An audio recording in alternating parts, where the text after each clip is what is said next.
watoto wetu. Alipotea kuanzia tarehe 6 mwezi wa 7, lakini kuna mtu aliniambia alimpea lift akaenda maandamano. Jokirati chogandago kanyakla kod anyuolago bang' twak kod apisa mar apis jatend piny mano Arthur Osia nochiwo kinde manok ni piny owacho mar miyo gi duoko e kama rowere 14 go nitie. Within 7 days we will be back here. Enough is enough already. The purpose of today's visit was to provide a list of all the persons that were killed, all the persons who were disappeared and forced to disappear by the state. We are being abducted, but you are not apologizing, you are not investigating, and you are doing nothing. Na serikali tupatie majibu, tunapatia takriban kama siku 7 sababu wamesema wamesikiza kwamba hatia zetu ni zipi na tunaomba waweze kuturudia kwa haraka iwezekanavyo. So we are asking for compensation for the victims, we are asking for justice, and we demand for the firing of the officers who murdered innocent citizens. Anyuola gi pod piwangi mol kendo giramo ni adieri nyaka nyanyre lel. Mimi niliruhusu mtoto anaitwa Kenneth Jero. Nilikuwa tu na watoto wawili, niliruhusu mtoto mmoja hiyo siku 25. Tumeomba tu justice. Mtusikie tu. Sisi tuko na machozi mingi. Watoto wetu mtoto wangu alienda tu hivyo tu. Na wakati mtoto alienda kutoka hiyo wakati mtoto wake brother yake anakuaga analia kila siku akisema mtoto wao alienda na hiyo. Anyuola mar rowere mane olal kinde ng'anyo mokalo nochopo apis jatend piny owacho ka mar chiwo report ewi jogo magisobedo ka gimanyo. Kendo giwacho ni gibiro duoka bang' ndalo 7 maka giyudo adiera mantie to gichiko ni gibiro dok e ndara. Eric Owenga, Ramogi TV, Nairobi. Jatend piny William Ruto odiochieng' manyoro bedo kod twak gi jatend riwruok mar Ford Foundation Darren Walker ewi okenge mag jiwo demokrasia kod rito ratiro mar oganda e kinde ni matungni osebedo kaneno e pinje mopogore opogore e piny mangima. E kinde no Ruto kod Walker oyango bedo gi tudruok machiegni e neno ni oteg demokrasia e pinje Afrika kokalo e tiyo kod lony manyasani e geng'o miriambo ma ikeyo e mbui. Jatend Ford Foundation Darren Walker opako Ruto kuom chwalo dwaro mar timo lokruok e weche uchumi e piny mangima kod jiwo kenge mag reso kor lwasi masani medo lokore. Magitimore dweche manok kende bang' Ruto seyo riwruok mar Ford Foundation kane otude kod siro ng'anyo mag Gen Z mane otimore e pachoka.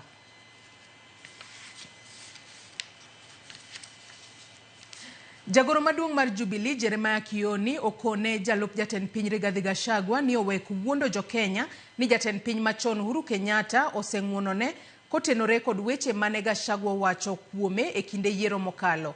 Kioni olero ni onge twak ma osebedo e kind Gachagua kod Uhuru Kenyatta mar kwarruok ng'wono.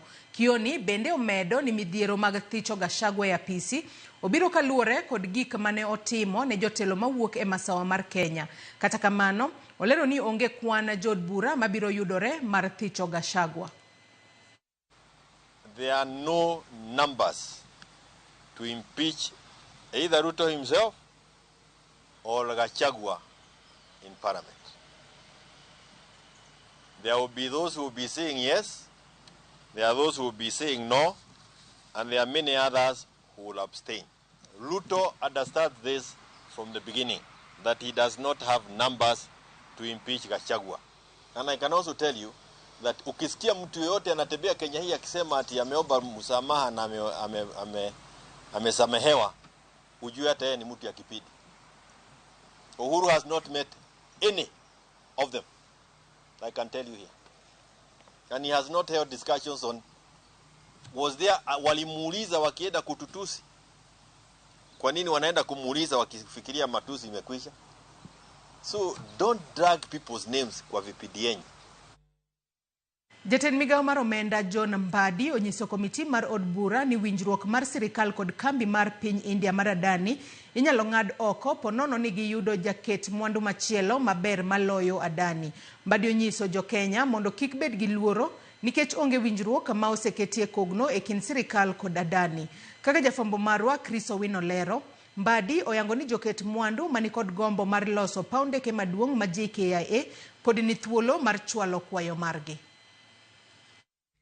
E odiochieng' mar ariyo, jatend migao mar omenda John Mbadi ogoyo tach e liare mar od bura mar chiwo ler ewi ong'weng'o ma oliero ewi winjruok mar kongo paundeke maduong' mar JKIA kod kambi mar piny India mar Adani.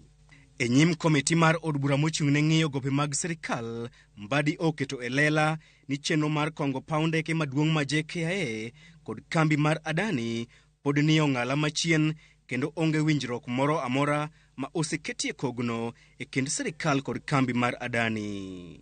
Mbadi ne oket e tago maliet kod jo od bura mane dwaro ng'eyo gimomiyo kambi mar Adani kende emane oyudo orak mar kongo paw ndeke maduong' ma JKIA.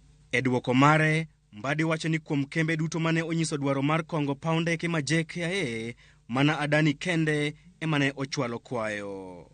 There was a question of whether Adani is favored because the law does not stop any other interested party, even at this stage, from coming until the signing of the concession agreement. If we know of anyone out there who can develop this airport better than Adani, I think the best thing to do is encourage them to propose to bring a PIP. And maybe they can even be lucky because this one of Adani has been stopped by the court. And there are others who also wrote expressions of interest. It's not just Adani alone.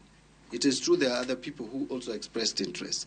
Bang' jo od bura sunde mondo chiw ler mathoth e wi winjruok makamano, Mbadi oyango ni piny owacho nyalo ng'ado oko winjruok margi kod kambi mar Adani poni giyudo jaket mwandu machielo man kod paro maber moloyo Adani. Mbadi omedo lero ni joket mwandu man kod gombo mar kongo paw ndeke ma JKIA pod ni thuolo mar chwalo kwayo margi, ka bende okwedo weche moko mosebedo ka fuong'ore ni Adani chano kongo paw ndeke mamoko e pacho kae. PIP law allows any other person to come even if the other one is in progress. So if we know of anyone out there who can develop this airport better than Adani, I think the best thing to do is encourage them to propose to bring a PIP. Why can't these people who are saying there are other people out there, why can't they encourage them? Yesterday I was told there is Qatar Airways, ETC. Why are we just talking if we want to help this country, Chairman? Why can't we tell them to submit the PIP proposal and we deal with it? So then they will now accuse the government for not progressing with that proposal. Bende oyango ni onge pesa ma sirikal dhi lalo poni ging'ado winjruok margi kod kambi mar Adani. E komachielo, Mbadi onyiso od bura ni chenro duto e kind Adani kod sirikal pod ochung' kod doho, ka osingo ni bang' doho chiwo thuolo, sirikal dhi kawo pach jopiny e wi chenro makamano. Bang' oganda jo Kenya golo ng'ur margi e wi chenro mar bero paw ndeke maduong' ma JKIA e kind piny owacho kod kambi mar piny India mideno ni Adani, jatend migawo mar omenda John Mbadi onyiso komiti mar od bura ni thuolo pod nitiere mar ng'ado oko orak mar Adani poni giyudo jaket mwandu machielo. Chris Owino, Ramogi TV, Parliament Buildings, Nairobi. Doma malo ong'ado ni dwaro mar uso kar romo mar KICC okoluwore gi chika. Kogolo ng'eto makamano, jayal buche Chacha Mwita olero ni chik matayo weche mag keto mwandu mag Kenya e lwet ji giwegi ok nyal tiyo ka ok okaw pach oganda. Mwita oyie kod ng'ura mane ochwal kod duond bura mar ODM mane koni sirikal ne ok okaw pach oganda motelo ne chwalo dwaro mar uso KICC kata kete e lwet jaket mwandu. Moko kuom mwandu ma Kenya mane wachgi okelo ng'ur oting'o dundu mar mauta Kenya Pipeline, kar goyo buge chapa Kenya Literature Bureau kod kambi mar kothe cham e pacho kae mano Kenya Seed Company e kin mamoko. Doko ni jatend piny William Ruto kod od bura mamalo ne orem rito mwandu Kenya e kinde mane gipuodho chik machiwo thuolo uso mwandu mag Kenya ka ok omi pek pach jopiny.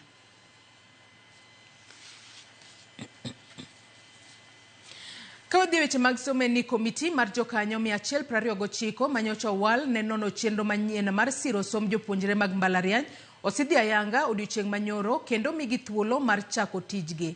Migawo mar somo kokalo kuom jatend migawo no Julius Ogamba okwayo jopiny ni ochiw pachgi ne apudno mondo mi duoko makare oyudre e wi chenro no ma osebedo ka ikwedo gi jokanyo mathoth e pachoka. Lidio Keyo nigi ler. Komiti no mano ochugi gi jatend piny Kenya William Ruto juma mokalo moting'o jokanyo 129 madhi nono chenro manyien mar pogo omenda mag sir ne jopuonjre koro ket thuolo mar chako chenro maggi. E kinde keto ayanga komiti no, jatend migawo mar somo Julius Migoso Gamba wacho ne gimor gi okenge mag gisegoyo higni 2 mokalo gi chenro manyien no ka koro orwako jopiny mondo mi ogol pachgi ewi chenro makamano kendo omiyo komishno thuolo mar tiyo tijgi. This is a testament to the fact that the government is always keen to ensure accountability, transparency and broad-based participation in formulating and refining its policies. Jatend jotije piny owacho Felix Kosgei owacho ni gigeto chiwo thuolo maromre ne jopuonjre ma pachoka anyete kinde ma kwand jopuonjre koro medore thurka ka bende odwaro mondo mi tim nonro ewi chal mar kuonde tiegruok kod mbalariany ma pachoka. I ask you to consult widely, speak to the education sector, but speak also to parents groups, to associations, to lobbyists, to regulators, to government and students. The wider your consultation, the likelier your recommendations will meet with approval or at least acquiescence. Matimore kinde ma jatend migao mar somo Julius Migoso Gamba kod Lange nochopo nyim komiti mar od bura marango weche somo kama noyie ni chenro manyien osebedo gi ng'ikruok kaluwore ni moko kuom jopuonjre ne ok ochiwo nonro mag gi malong'o e yor kia kod yor koso bedo gi ng'eyo weche mag mbui gino manomiyo ketgi e kidienje ma ok owinjore kodgi. Most students were in areas that they do not have internet access. There is the issue relating to computer illiteracy and lack of knowledge about the application process. Some applicants, we understand, relied on cyber cafe attendants who utilized information that was copy-pasted and therefore did not present out the correct information relating to the particular student who has applied. Each student who is in second year and going forward shall receive an SMS on the telephone number they applied so that they can be able to appeal or give us new evidence on their changed circumstance so that we can be able to review. Migao no kwa mondo mi onywand jod bura e chenro mag timo mag dongruok e skunde ma pachoka mar konyo jopuonjre e chenro motisi ni 100% transition mondo mi gisumre paro maneno ni somo odhi kare. The best implementers of your programs are these members of parliament. Let them know the bill that is coming to this house and which I know you'll own it and it will go through public participation. No. It is now already chair. Come out Oreno is a very competent teacher. And address the ordinary Kenyans about these programs. Lydia Okeyo, Ramogi TV. Migao mar alwora ochiwo milome ne jo Kenya mondo mi ochiw pachgi ewi paro mar chika mar juogo omenda moro mar reso chal mar alwora ma pachoka. Migao mar alwora oyango ni usuru no en ma igeto juogi kuom mwandu ma iomo e pinje maoko ka oselos chutha. Migao no ma otelnegi Adan Duale wacho ni dwaro nitie mar bedo kod nyalo mar tego chenro mag reso kendo rito alwora mar Kenya masani hinyore nikech taka kod chilo mamoko. Omenda ma ibiro juogi e mwandu no owinjore okony e jiwo lony manyasani e geng'o taka machido alwora kendo yaw thuolo mag tije ne rowere kod jo Kenya mamoko. Omenda no bende irango ni biro konyo e chiero lope ma osekethore nikech rochruok alwora kod siro chenro mag geng'o kethruok alwora kod lwasi. Migao no mar alwora bende geto yudo omenda masiro nonro ma itimo gi dwaro mar medo tego yore keto alwora obed manyangafu ma jopiny nyalo dakie ma onge midhiero. Jo Kenya koro ni kod thuolo mar chwalo pachgi ma ok okalo tarik 25 mar dwe mar 9 e apis migao no kata e mbui mar emcarew@environment.go.ke.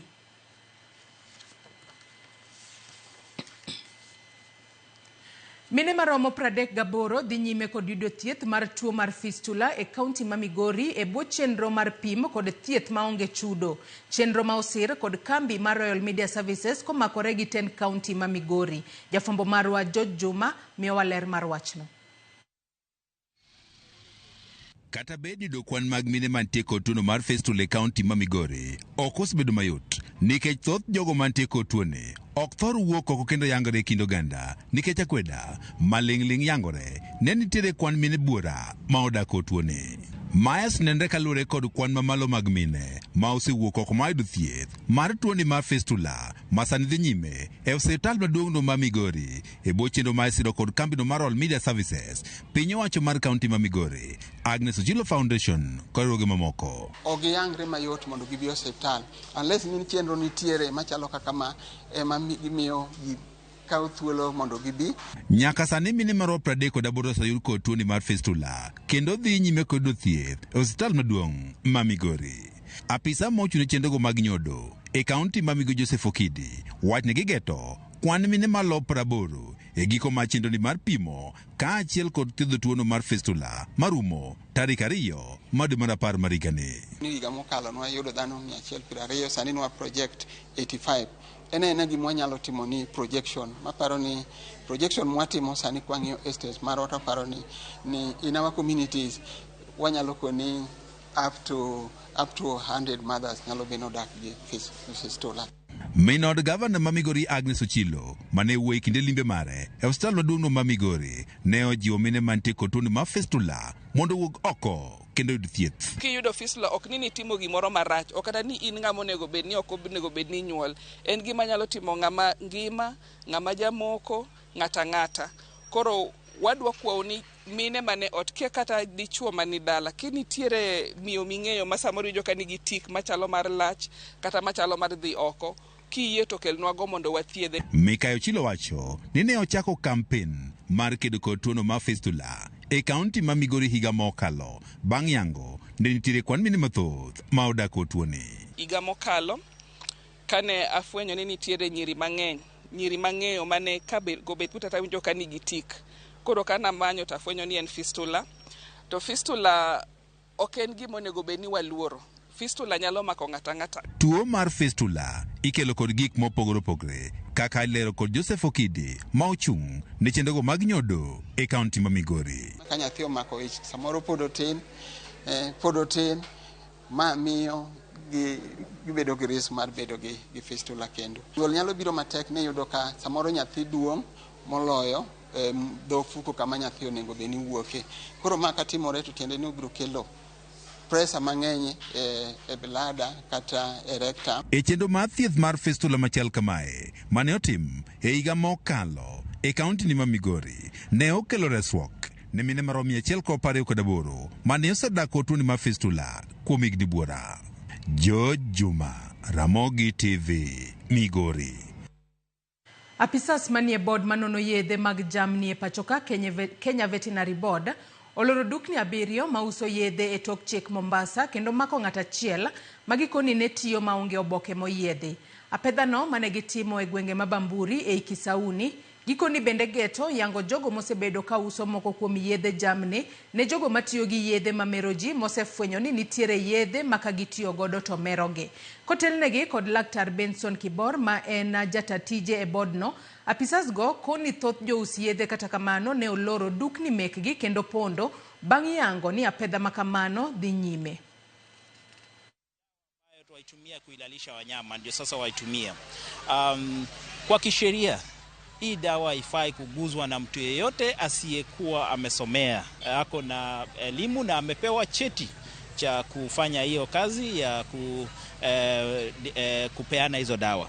Hairuhusiwi pia, la pili, kuwa ule mtu amepewa cheti auzie mkulima ama auzie yoyote asiyekuwa amelengwa kisheria kutumia hizo dawa. Hizi ni dawa ambazo kwa kila siku tunatumia kulalisha wanyama. Na tukitumia kulalisha wanyama inamaanisha ukijidunga nayo pia na wewe inafanya kitu, inakosa ile inaitwa dissociative effects. Inakutoa ni kama huko hii ulimwengu kwa sababu inakulalisha. Zingine pia ambazo tuwazifuata kwa umakini ni ripoti zingine ambazo watu wanasema kuna dawa fulani wanatumia kuafya mimba hasa kule Lamu venye tumetoka. So kati ya juzi jana tumeweza kufunga karibu maduka 7 na kushika mtu mmoja ambaye amefikishwa katika kotini. Bang' piny owacho kokalo kuom bad migao mar mwandu mikunyo e buolo golo chik mageng'o kambi kunyo mula midendo ni San Martin e alwora Maramba mayudore Rarieda e kaunti ma Siaya. Moheo jokuny mula 2,000 nobago ng'anyo mamuol e kar kunyo mulano ka gikwedo chikno ni mar chenro mar chungo tich kanyo biro keto ngimagi kama tek. Jokuny mulago koro kwayo piny owacho mondo donjre e wachno mar neno ni chenro magi odhi makare. Kirango gi malong'o to gichalo jogo momako wuoth mar luwo jasiasa gi lek mar yudo ber. Kata kamano magi gin jokuny mula e kar kunyo mula maramba mayudore Rarieda e kaunti ma Siaya manyiso lit margi bang' piny owacho kokalo kuom bad migao mar mwandu mikunye buolo golo chik mageng'o kambi mar San Martin dhi nyime gi chenro mar kunyo mula kae. Ne mwanduwa okubobiye nowuok Rarieda ka ne dhi konyo jopiny mamoko to nyithindwa gi nyikwawa to thoke kwerewa gidewa nowe ginika okonyo jukwoe ne mokwalo mwanduwa okobiye. Kaluwore gi jokuny mulagi, chenro mar kunyo mula kae gitayo giwegi e bwo mabul mar Rarieda Artisanal Mining Cooperative man kod jokuny mula moheo 2,000 maduto ywak margi en ni ponono chenro makamayo chungi to yuto margi mapile ka pile kidek gore Luanda kendo rocho ngimagi kaachiel kod arita kwe e gweng'no. Bugoni otingo en mar cooperative otingo ji mang'eny ok en Isaac no kende. An gi buka gi jok motiyogo jomoko bende ni kama gi buke gi magitiyo godo. Koro kaponi giyware gi Isaac obed Isaac no to konyal chungowa. San Martin ok bi chungwa ka makata ka PS no oro no ng'ano biro negowa obiro negwa. Waneno chandruok nyaka jo China nyocha bikae jowa osemaki giwang'o tingnigi giketonwa cases maonge gikone waholo loan wachandore kawuono wawacho niya jo China must go, jo China must go, jo China must go.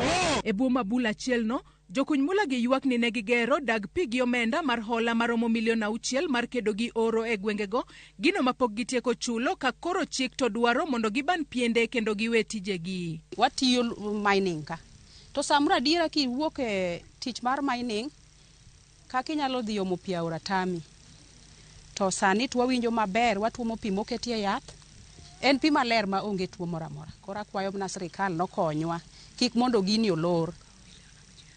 To mar ariyo pigni mi mondo bika okawo $6 million mar loan. Koro wan wakwayo akwaya gi muolo ni sirikal koyie to konywa mama nikech wa mama timang'o thagre. Jokuny mulagi koro kwayo ten kaunti ma Siaya mondo donjre wachno nimar ma en achiel kuom kuonde mondiko oganda mathoth e kaunti no. Gini dhi ngima jopiny ka motegeno ma nyithindwa chieme gisomo mine mag liete konyre aparo ni neno oganda man ka nitoke kate jok mineno ka omiyo kunyowa maka kaponi nyalo chunge to wahinyore mang'eny kendo dhi duoko kuoma kama malo kabisa. Kuom mano gikwayo piny owacho kokalo kuom bad migao mar mula mikunyo e buolo mondo chiw luor ne doho nimar wach mar kunyo mula e alwora maramba kae podi ni e doho. Ok wabidhi ka bende kama ok wabiweyo ok onwachung tich ka ok nwachung ka tawacho ka nuoyo jo China omiyo ndalo 20 ukaw giu udhiyo uwenwa tich nochung gi kote maamua ok wan. Joyce Oduor, Ramogi TV. Nyakwaramogi ajongi kanye mochopo gode giko mar weche manyien okinyi makawuono we asoma ne moko kuom ote ma uchwalonwa. Okumu Jabarandingo wacho na winjo Ramogi TV maler erokamano. Prince Charles wuod Juma kata wuod Emma mar Ugenya Masiro Inungo wacho na semolo e chenro kaka pile Juja Kiambu Ramogi ler. Rafael Odongo wuod Chief wacho ni oneno waka entiere Kericho winji makare. Ruth Nyathi Ochieng wacho na sedonjo e chenro ka an umoja inako Ramogi ler. Gentrix Awuor wacho ni niko ndani hadi mwisho ongisa ka ni mos na mama Jane Ogada ka wuka Bondo Kasipul Kolwenya Kingsway Secondary. Erokamano ahinya kwa Ramogi Ajuang kuom bedo koda e kinde madhi mbele koda chenro mar Opinyo Okinyi makawuono. Akaw mana yweyo madundo gi sani bang'e taduogo kod nonro mar gazet. Kik idhi mabor.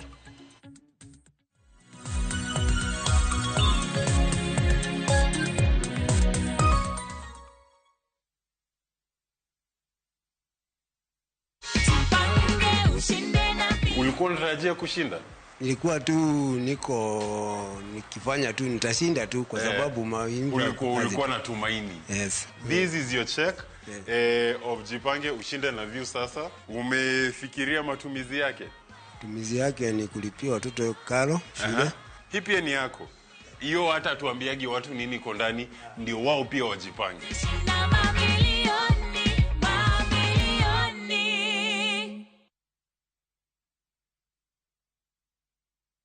Imagine exploring the heart of Europe where ancient history meets modern marvels. View Travel invites you on a 15-day, 14-night European adventure starting from $3,715 US.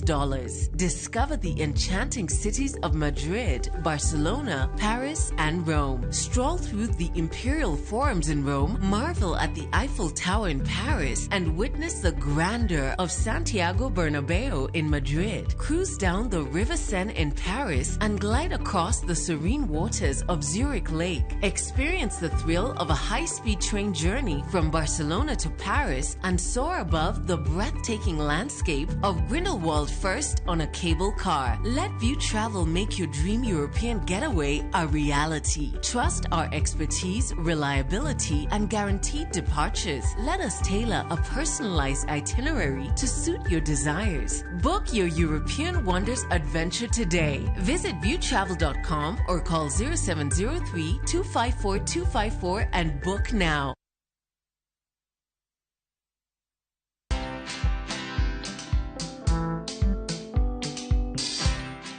Mabrother, chekini story fulani la penjuzi mtani record manze. Lakini bro, kazi itakuwa tu ni kujaza simu na hizi mavida. Ai, kujinice tu kaka. Mwananchi gani huyo anarada medali ya pesa? Leta tenje ni kushovile tutaomoka.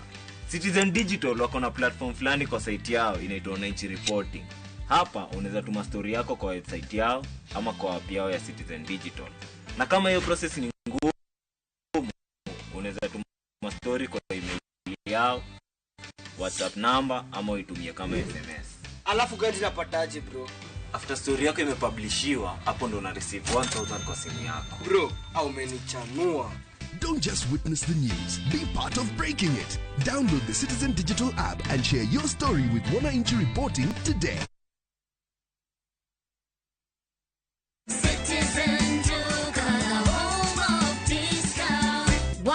Wow. To all the lovely ladies out there, Citizen Duka, the home of discounts, inakuletea the lovely lady package from Quickmart yenye iko na mahitaji yako yote ya kila siku. Dettol soap 75 grams 2-pack, 550 down to 399. Vaseline Cocoa Glow Lotion, 570 down to 399. Dove Roll-On Original 50 ml, 475 down to 285. Always Maxi Thick Extra Long, 189 down to 169. Packing bag, 40 shillings. Ukinunua hii package yote ukitumia Citizen Duka, utalipa only 1,292, meaning utasave 542 shillings. Piga *487*5# na ulipia saizi kama vitu bado ziko kwa stock. Ukishalipa utapata confirmation message, meaning unaweza enda kwa any Citizen Duka counter ya Quickmart and you get to pick your product. Unangojea nini? So ulipia saizi ndio ufurahie discount yako ka stock bado iko. Citizen Duka, the home of discount.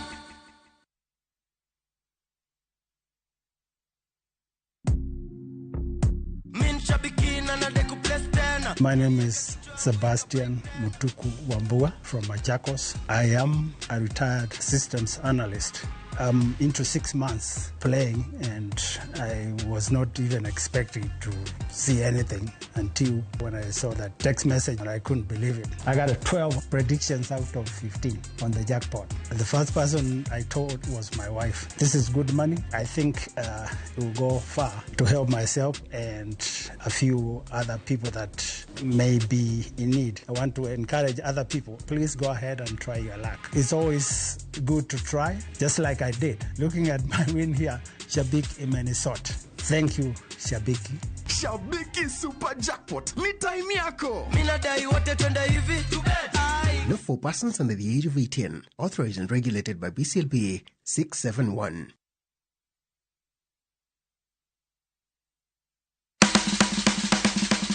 Milimili mar dhogi ne wuodh kid chiemo mopogore. Koro kwa keto pi dhi chwakore maber kendo dhi tedore maber. Mok ni wang'e mo. Chenro ka chenro dhialo mit chiemo.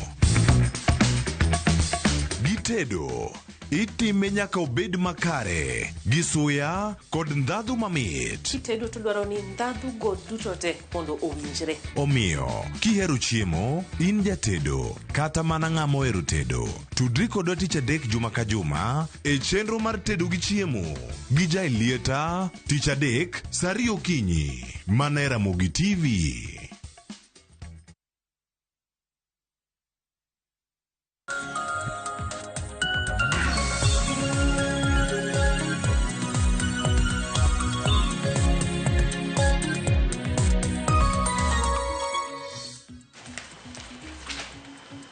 Nyakwara Mugia Jwanga nyisi ni bana bang' yweyo madundo tabo bedo kaduogo kod nonro mar gazet. Okinyi makawuono antiere kae kod Hansel Oyango jafwambo ma awadwa mar mondo mi walid ni gazet wanyisi gigo manitiere gazet okinyi makawuono. Oyawre Hansel ichiew nade okinyi makawuono? Oyawre nya Joyce ruto rita aneno ka ibendo riti.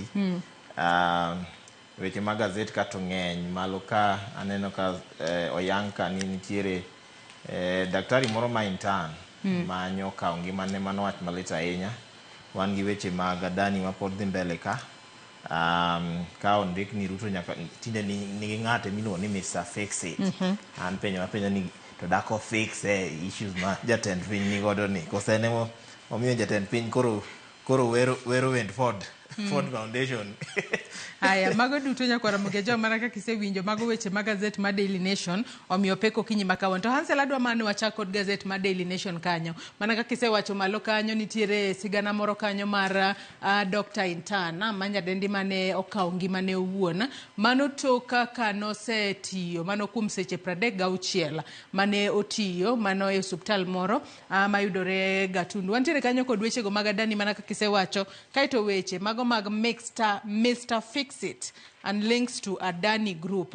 Mane wacho kae ni mane nokila ma kinde mang'eny ne wuotho kod jatend piny Kenya William Ruto kodhi e wuodhe kata limbe e pinje maoko. Bathe kanyo bende sani koro wang'e ni odiochieng' manyoro kamiti mochung' ne weche go mag somo e od bura ne opuodho mano komiti mar nono mano new funding model mar mondo mi ochak tich ayanga. Wang'e ni komiti ma kamano nitiere kod jokanyo 139 kendo nokwajo Kenya mondo chwal paro mopogore opogore ne kamiti ma kamano. Mr. Fix It bende obobedo kwa nono it gazet mar 7 kanyo. Weche mamoko ma bende omipek wanno ka nitiere sigana mar miyo moro kanyo.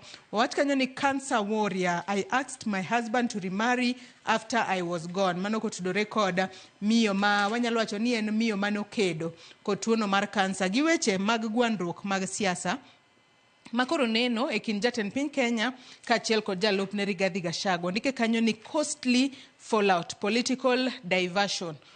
Penjo kanyo obobedo kwa lidhe e it gazet mar 4 kachiel kod mar 5. Do bende odiochieng' manyoro ne ochungo chenro mano mar uso kata mar keto kar romo mar KICC e lwet joket mwandu ka koro giwacho ni Privatization Act mano mar higa mar 2023 ne en ataro mar chik kaluwore ni noko kao pach jopinya e yo makare. Kata kamano Hansel adwa wachak kod wach mantiere it gazet mano mar 2 mar gazet ni mar Daily Nation kaluwore ni nitiere weche mopogore opogore ma omipek kanyo. It gazet mar 2 kanyo nitiere wach momako wanga kanyo nyaka sani koro nitiere jogo mane ochwalo ng'ura mar moro mi koro ni kik ni jatend piny Kenya William Ruto kachiel kod jalupne Rigathi Gachagua kik med dhi apisi. Ano kodike kanyo ni Ruto and Gachagua fight petition for referendum. Mano kotudore kod ombolo mar paro midwago e pacho kae.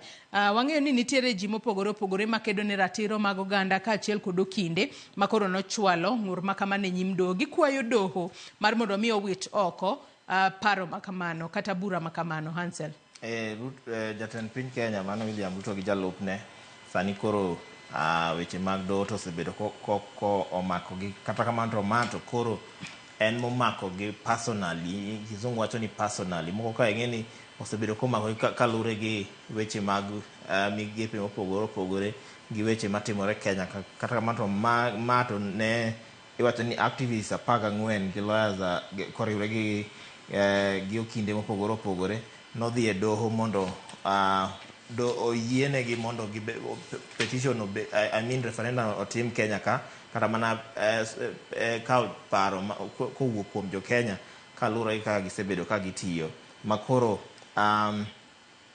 giwacho ni kolure gi kowuok kuom kinde giwacho nang'o ni jok manotero parainano e do they are not able to chiwo gima omiyo gidwa ni gimoro ainano otigodo otimre Kenya ka. Gi weche mamoko ni ka weche mi isumo gi godo gin weche madhi gi policies kaka policies mag sirikal tiyo Kenya ka, kaka executive osebedo ka tiyo, weche mag osuru mosebedo ka idho pile ka pile, weche mag economy ma waseng'e ni economy ma Kenya ka to ok ber ahinya gi mamoko. Petitioners mo osedhi e nyim doho, a few kuomgi moket ka iwacho ni Cyprian Nyawamu, wan gi Khalif, wan gi Janet Mudhoni Ouko, wan gi Paul Rwakaria, wan gi Esther Mwikali, gi mamoko kuomgi kanyo ero. Koro warito mana neno ni doho bro wachang'o. Kata mano petitioner giwacho ni petitioners jok ma koro defend Ruto gi Gachagua wacho ni petitioners ok onyiso kaka nitiere controversy moro amora ma kata iwacho ni ataro ma chik kata koso tiyo malong'o ma jatend piny Kenya ka osebedo gi jalupne. Petitioners go ok oyango ne court malong'o ni mae gimomiyo referendum nyaka dhi. Giwacho nang'o ni referendum en tactic ma timo maloko chike ma Kenya ka mondo ogol gi office. Ok en gima genuine, gi question kata gipenjore ni source mar petition ni en ang'o. Nyalo bedo ni nitie joma dwa golo gi office, jalup jatend piny wang'e ni dwaro mag golo office osebedo. Kata kamano to nitiere joma yando ng'anyo Kenya ka mosebedo ka trend hashtag ma impeach both, ok gidwa ni ng'at achiel emodhi. Koro dibede ni jogi oriwore kamoro achiel gi activists gi mondo one ni jatend piny gi jalupne owuok e telo.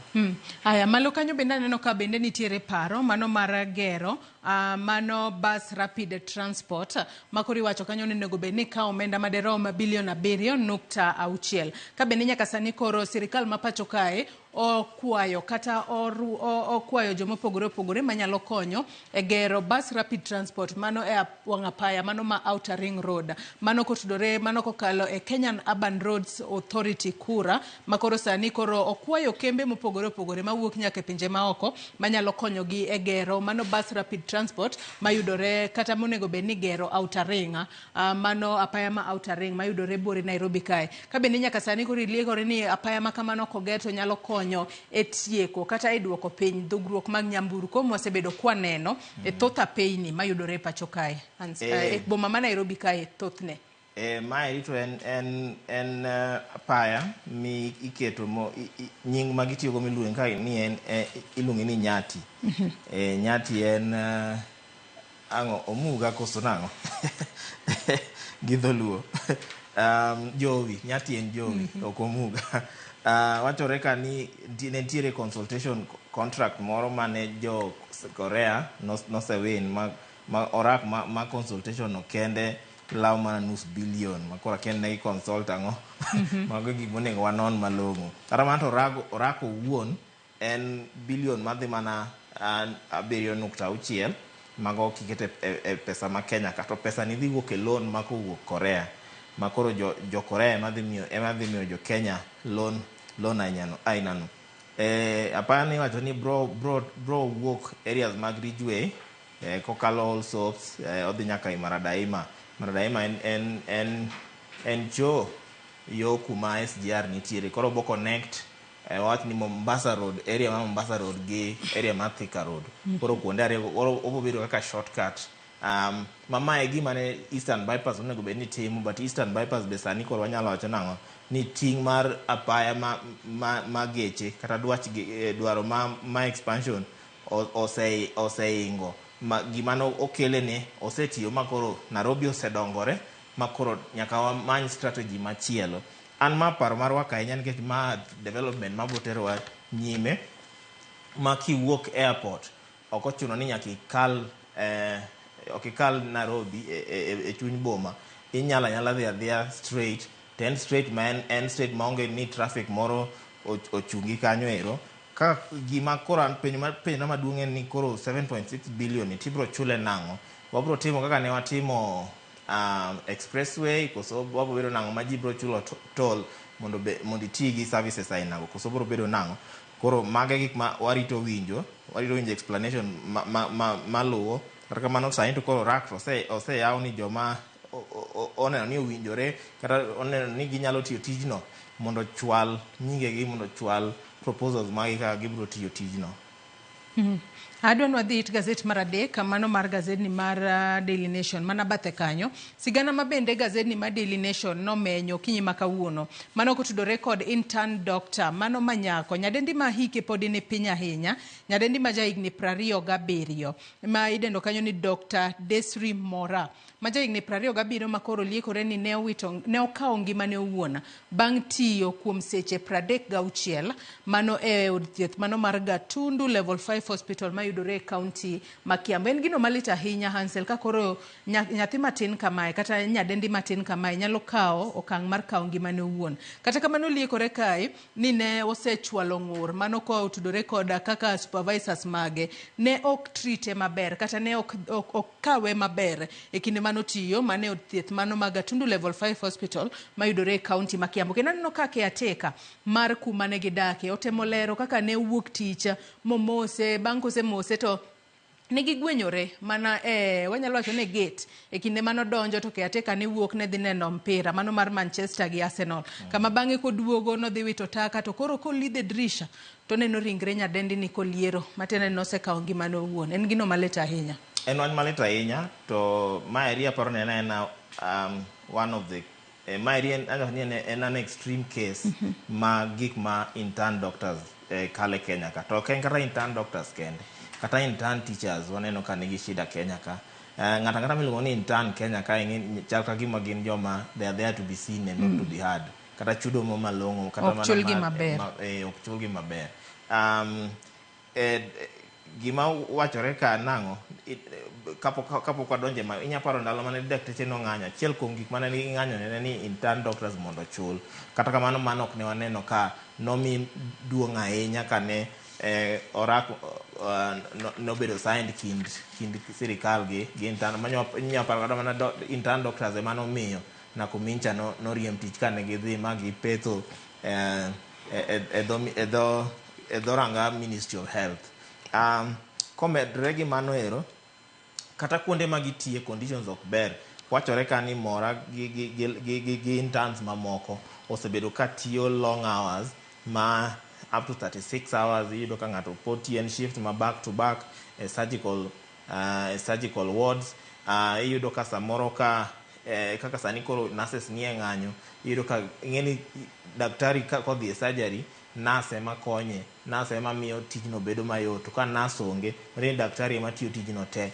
Kose akanyo kendo daktari ema nyaka ng'i jatuo condition ne chalo nang'o. Koro ka iri wacho ni jotuo kawo shida magin go to gibiwe wi dakteche to mano samoro nyalo overwhelm daktari. To onge kata mana therapy moro mitimo ne daktari, onge kata mana yweyo moro malong'o. Koro iyudo ka ng'ato 36 hours nyo tiyo.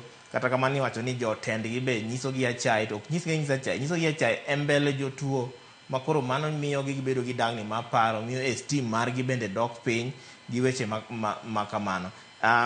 Wachore ka ni kaka ne ntiere nyadendi moro be wacho ka nang'o ni en nyo owuok e shift mar 12 hours. Shift mar 12 hours en kidonjo 6 gokinyi iwuok sa 6 otieno.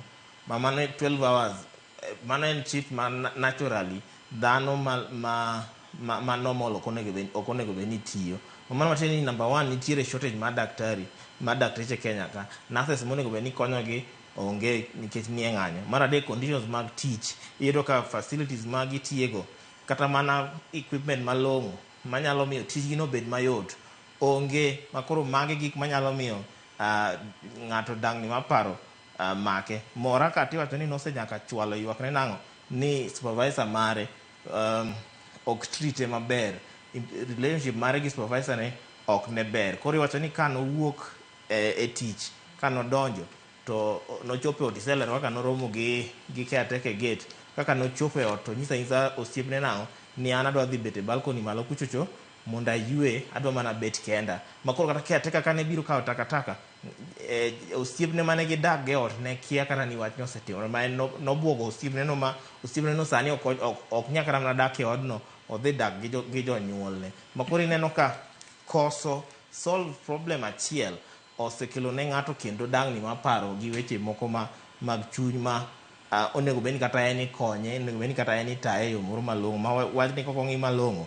Iwacho ni bura moro nyoluong kama riwruok mopogore opogore nye nitie, Ministry of Health nye ni kanyo, County Government nye ni kanyo, Kenya Medical Pharmacists and Dentists Union mano KMPDU, wano kanyo Medical Practitioners and Dentists Council be ni kanyo, gi weche mamoko nye nie riwruok e bura moro mondo twage wi wachno. Kata kamano wacho ni jofwamb weche to nyonyis nang'o ni ma to koro kama wachopeni un koro beduru oko nikech ma this is a private meeting, you are not welcome, kama deno koro waku kae. Makoro pok wawinjo ni twagno information mane manyo wuoke minyalo yang ne jopiny. Kata kamano an gima nyalo temo jiwe nang'o ni sama watiyo gi ji watreat gi kaka dhano, nikech ikia ni ng'ato kale ang'o. Sani koro inya ket kata mana ni supervisor ne momiyo owito ngima. Samoro kan kata supervisor ne nyalo bedo ni en magi dang'ni mag paro moko, nikech ineno ka nitiere medical intern moro kanyo wacho ni there is no psychological support or professional counseling services offered to us, let alone the fact that we do all this work with no pay. Mano bende en gino manyalo hinyo kata chuny ng'ato, mana kaka ineno ka nyadende ni tiyo kuom seche mathoth, to kiparo ni kochopo miso dwe to seche moko pesa miyudo onge kata en pesa matin, en gino manyalo hinyo chunyi. To wang'e ni kinde mang'eny kata jonyuol osetiego nyathi e skul, to ng'eni nyathi koseyudo tich moro to nego bed ni konye, to seche moko onge kata kaka nyathi konye nikech ok chuli. Magi moko kuom gigo ma sirikal onego bed ni ng'iyo. Maslahi mag lakteche kaachiel kod jotije moko ahinya to mago mowuok oko mar konyo jokenya, obed lakteche, obed jopuonj, onego bed ni nono maslahi mag eyo makare. Adwa no wetenge weche makamago.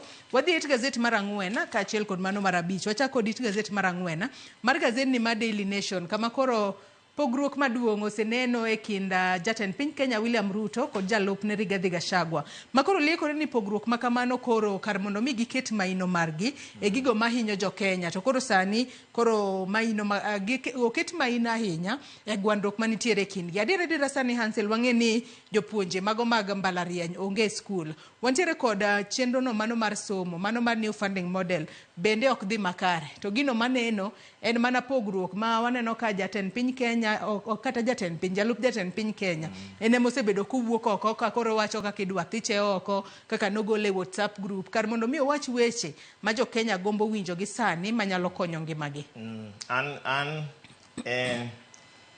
Paro ma oket ka ni fallout ni en gimikelo ka mondo distract jo Kenya kowuok kuom dongruok madwarore piny ka. An mae gima osebedo ka awacho from the beginning ni gigieki gin gik manan issues to Kenyans. Ji ariyo gi kar mondo lose wi weche ma mulo jo Kenya, kata mana wach ma Inspector General ma police ok ne wawinjo ka Gachagua lose case ma Masengeli ok no lose, kata mana Ruto noduogo lose mana bang'e ka koro gik moko osekethore eka noduogo lose bang'e. Fallout ni to en gima osebedo ma wachore ni en gima nochako kata kane pok kata kane ni temo mondo gi UDA gi Kenya Kwanza oyud deputy, ne nitie jok ma ok nosiro wach mag Gachagua no, makoro mage jok ma nyalo bedo ni push for fallout ni. To iwacho ni weche mang'eny ni Kenya ka, weche mag somo kaka isewacho no, weche mag thieth ni ka, weche mag pur ni ka monego bed ni loso, manyo ne rowere tich ni ka, weche mag adani ni ka gi mamoko. Makoro iwacho nang'o ni wechego ok omi maino, ok omi teko, to kinde ka kinde winjo ni jatend piny idwa thich oko, jatend piny ywak no gole WhatsApp ko type, jatend piny wacho ni ndege otuone, jatend piny wacho ni en jalup jatend piny, kata kamano ok jatend piny, jalup jatend piny osebedo ka ywak kamano. En oywak nang'o ni kata mana kuonde ma tich mano miye mondo ti mano ma kahawa kedo gi kuong' moko puodhi Kenya ka gi weche mamoko okosemiye support malong'o. Nitie approvals moko mapok otim mosemiyo tijeno okosebedo ka ok tire.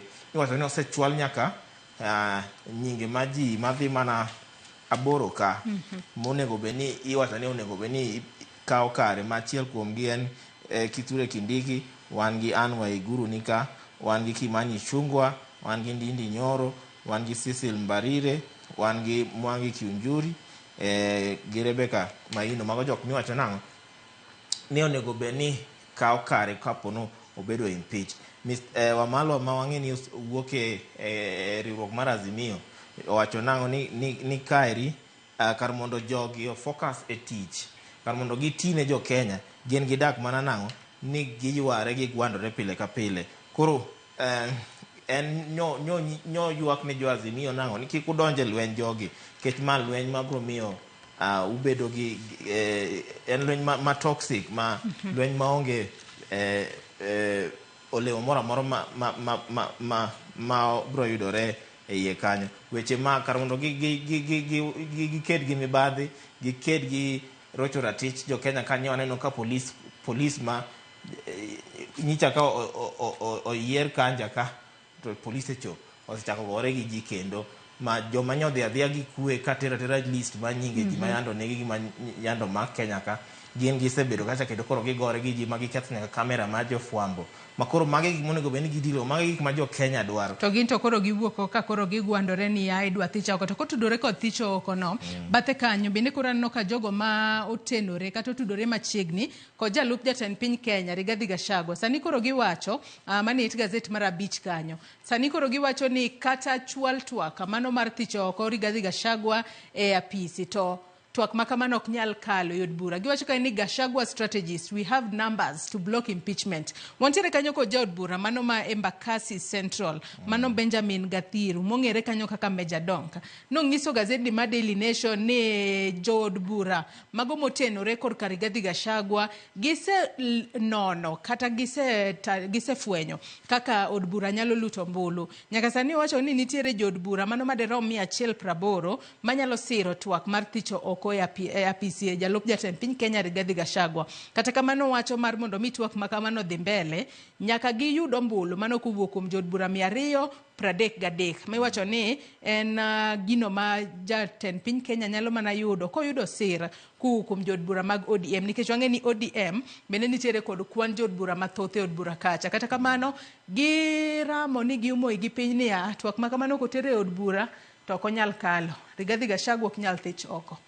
Kaka isewacho ka ni kwan en estimation mare kod to mana MPs 180. Kata kamano wacho nang'o ni MPs ma wuok gwenge mag masawa ma Kenya gi gwenge mag got kocha mago jogo to bro abstain nikech gibro luor ni ka gidhi e gwenge kocha to gibro yudo gimiluongo ni backlash kata ibro jo piny bro kwedo gi. MPs ma Kenya kwanza to dwaro manyo support from MPs mag ODM. Kata kamano ODM be wang'e ni ok nie para achiel sani e wach masiro sirikal. Ni wan ng'i ma nitiere wan gi ODM ma broad based, wan gi ODM ma opposition. Mago gik ma koro nyalo miyo impeachment motion mag Gachagua ok dhi nyime. To jogo ma support impeachment to gimbe gichung' matek nang'o ni wan gi numbers wan gi numbers ka wambe wan gi ji ma gini ka watero to dhi kalo gini wasewinjo ka nitiere joma nyowuok ni gine ma gidhi lead motion ma impeachment no.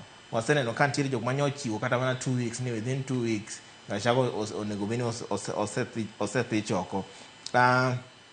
Wang'e ni iwacho ka ni Wiper Party gi riwruok mamoko osenyiso jo MPs gin kik donjre e wechego, gin seche kokel impeachment motion to kik gidonjre. Magi gik ma pod watemo wacho ka ni magi gik mok kony jo Kenya. Jo Kenya dwa dongruok.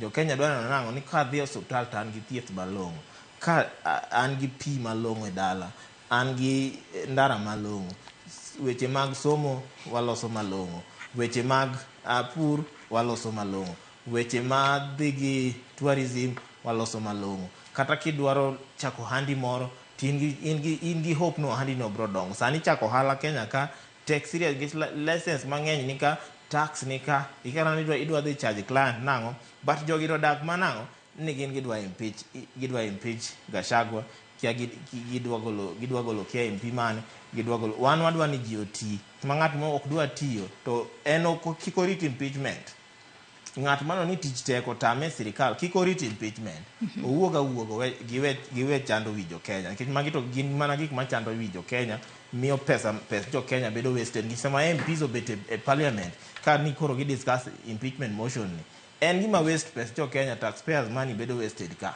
kar mondo gi focus on development gin gidak mana ni gola e WhatsApp group kikimul got kikiango mago gik mok konyo jo Kenya. Aya, it gazet mara uchiel kanyo bende kwa dhima na mapiyo piyo ang'e ni mano yuarok ma bende pod wamedo nono matut ne jo Kenya mar mondo mi wane ane bochopo kanye bende obro rumo mar mondo mi one kaka inyalo ket dongruok ne jo Kenya kosango mabro bedo katimore. It gazet mara uchiel kanyo nyaka sani koro likore ni jopuonjre 50,000 masomo e mbalariany mopogore opogore pacho kae nyaka sani koro pok gichulo omenda magi mago mag somo kal mano e bwo mano under funding model manyien nyaka sani koro iwachore kae ni nitiere jopuonjre mago maderom 50,000 mago mano donje hikgi mokwongo kata first year students masomo e mbalariany mopogore opogore iwacho ni thothgi pok ochulo tuition fees mage kata toka giseyudo omenda mano kowuok kuom sirikal. Odiochieng' manyoro wang'e ni jatend migawo mochung' ne wechego mag somo e pacho kae Julius Ogamba ne nitiere nyim od bura kama od bura nonyise mar mondo mi olos kod mbalariany mopogore opogore oyiene jopuonjrego otim penj maggi kata obedo ni pok gitiego chulo tuition fees kata omenda maggi mag somo e mbalariany mopogore opogore. Hansel ng'ama dhi chiwo penj no to lecturers ogomo mano be penjo nyaneno ka nyithi mbalariany opogore opogore e TV loso nye nwach malit ahinya an ng'eni dweni aseramo ni education Kenya ka kech education Kenya ka osebedo is in a mess then mess moko chako kawuono and mess must go we can trace back to almost 10 years wanyalo trace 10 years back. Jopuonj manie mbalariany ogomo to gin kendgi nyaka support staff bende ogomo to inyiso CS no dhi oyiene nyithindo tim penj nyithindo go dhi timo penj kanyo MPs obed realistic kar mondo gi push mondo sirikal osort weche mag lecturers mondi nikech kata ki inyise oro circular modhi ne mbalariany ng'ama dhi implement circular to lecturers to lecturers to ramo nango ni gin nyaka CBA ma 2021-2025 nyaka kete tim eka gidoke tich. Mar ariyo number is too high 50,000 ok nyis kata mana ni weche mag somo rach Kenya ka nyiso ni ochumi ma Kenya ka number 1 rach nikech ka out of 1,300 and 138,000 almost 140,000 students manoluongi e mbalariany 50,000 ingeni and more than 1/3.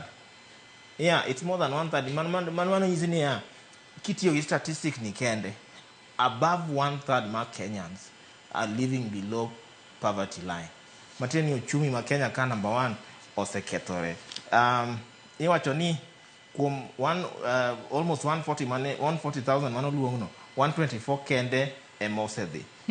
Almost so 124 mosedhi go to wantiere kod 75,000 kende mosechulo fite mar somo nyiso kaka pek mar ngima nitiere to new funding model ni menang'eni nyaka sani los committee mabro bedo kanone matut. Hansel adwa nwadhi mana mapiyo adwa natiek nondo mar gazet nitiere wach mantiere it gazet mar 7 mane omenye it gazet mokwongo mano mar Daily Nation okinyi makawuono mok wanyal koso mok wang'eyo Ruto's mixed fix it and links to Adani Group. Ero wantiere koda jago moket picha ne kanyo mano Mr. Adil Hawaja manyaka sani koro iwacho kanyo ni kinde machon ne ntiere kod lemo moro kanyo ka Safaricom kata sani koro kinde mang'eny osebed kitude kaka ukil mano mar jatend piny Kenya William Ruto kendo osebed kinene ka udhi kod jatend piny e limbe pinje maoko kata kamano sani koro nitiere akena wach ni en chilo moro mamiene ahinya nyako tudore kod Adani Group masani koro kelo liet matine pacho ka ji pok ong'eyo ler kotudore kod kambino mar Adani mana mapiyo piyo kwa tieko kaka gazeto kiteka ni en lawyer ma ochung'ne Adani nikech wang'eni nitiere petition kata mana nitie case moro e court kacha mane LSK notero mondo ochung wach mar Adani ni ma koro gi counter gin kaka group Adani group be no mako lawyer, koro mae lawyer mane omi Adani. Kata kamano ka waneno ka nitiere weche mang'eny iye kama mokalo ma wanyalo neno kata mana e wach ma case mar Adani, nikech jalni miwacho ni is a managing partner mar Dentons, Hamilton, Harrison and Matthews, mano riwruok mar group ma Okinde kata kambi mar Okinde. Oyie nango ni ento en involved e case mar Adani, but obiro mana kaka okil. Mar ariyo iwacho ni yiero mare en suspicious nikech iwacho nango ni kalure gi relationship mare gi jatend piny Kenya Kairi, mano William Ruto, nyalo bedo ni nitiere kaka gitudore e weche mag Adani gi. Iwacho ni ndalo 100 kende bang' kane jatend piny noseyier, jatend piny no appointe kaka nan executive director mano ma Safaricom, makoro no replace John Ngumi ma iwacho ni notenore gi Uhuru Kenyatta. Gi weche mamoko ka be iwacho ni chakre yiere osebedo kowuotho gi jatend piny ahinya, ma jatend piny kowuok. To mano bendo yie nango ni en ok odagi ni osebedo kowuotho gi jatend piny, but en odhi kuchen ki jatend piny dwaro advisors.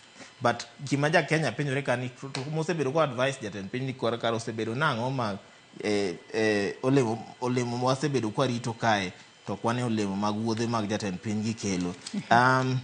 Gi mamoko ka bi wacho nango ni osebedo osiep jatend piny kuom higni madhi mana 30 ma family ne gi family ma jatend piny osebedo ka ni osebedo siepe.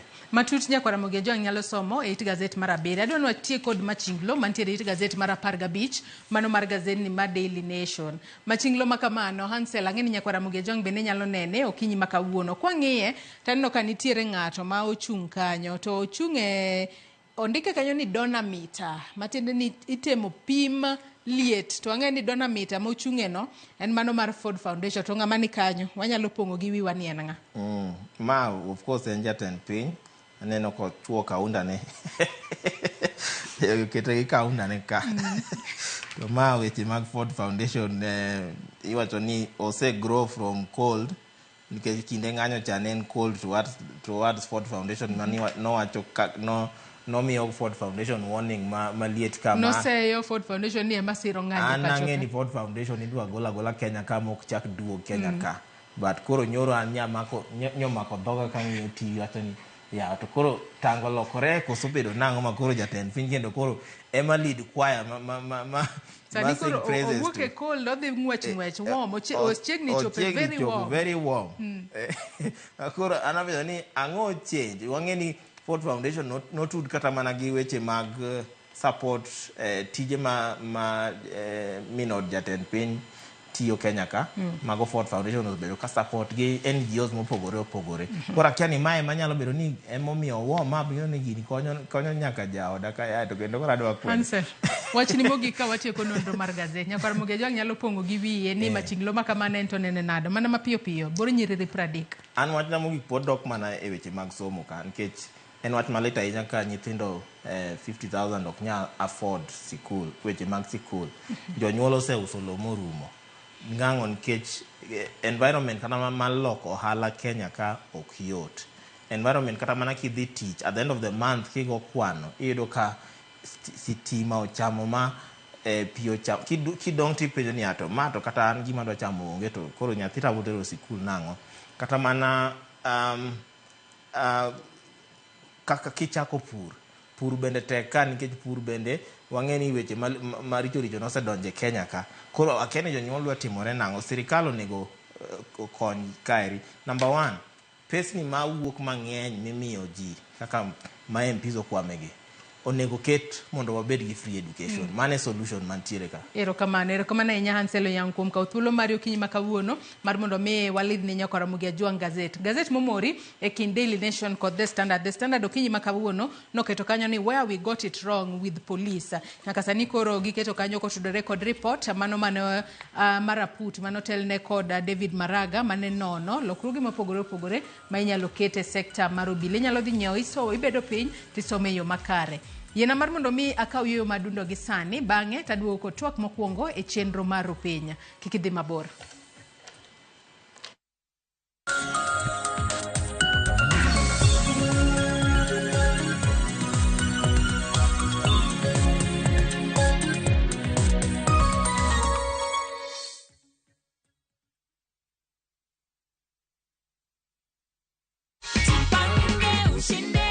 Wakati ulipigiwa simu ukaambiwa ati umeshinda 50,000, ulikuwa wapi na ulikuwa unafanya nini?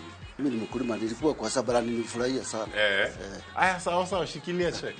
Tunakuaga na the Jipange goodie bag pia. Unazaambia nini watu home kulingana na hidro ya Jipange ushinde na visasa? Nawaambia tu waendelee na kucheza. Hata mimi natamani milioni 1 ama milioni 3.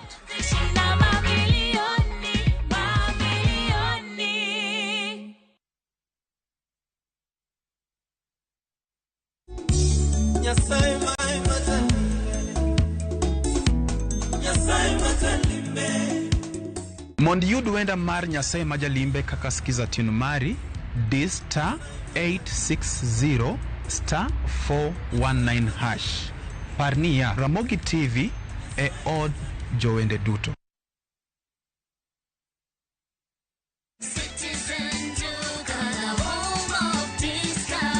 Akina mama, sasa tunakuletea shopping offers za ajab.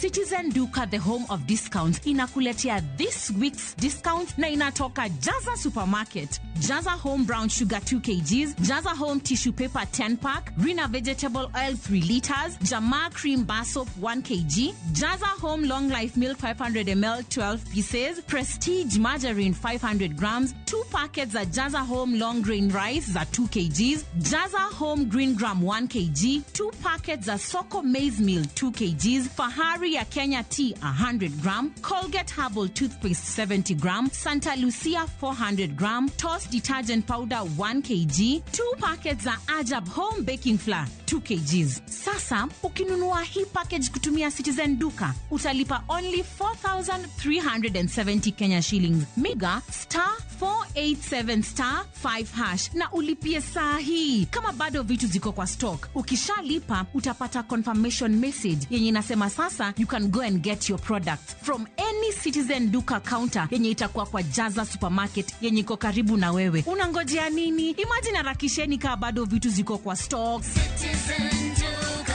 the home of discount.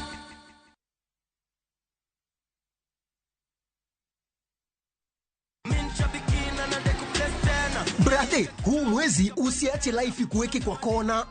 Kama hivi Shabiki.com tukupeleke na rada Boost account yako na 3 million in cash prizes on Shabiki Aviator. Kaza ndege yako to the highest multiplier, shinda 50,000 kila siku, halafu grand prize ya 350,000 Kenya shillings kila wiki. Runway iko so clear. Usiache pesa ikupite. Jiomoshe na Shabiki Aviator. Shinda 3 million in cash prizes. Not for persons under the age of 18. Authorized and regulated by BCLB license number 428.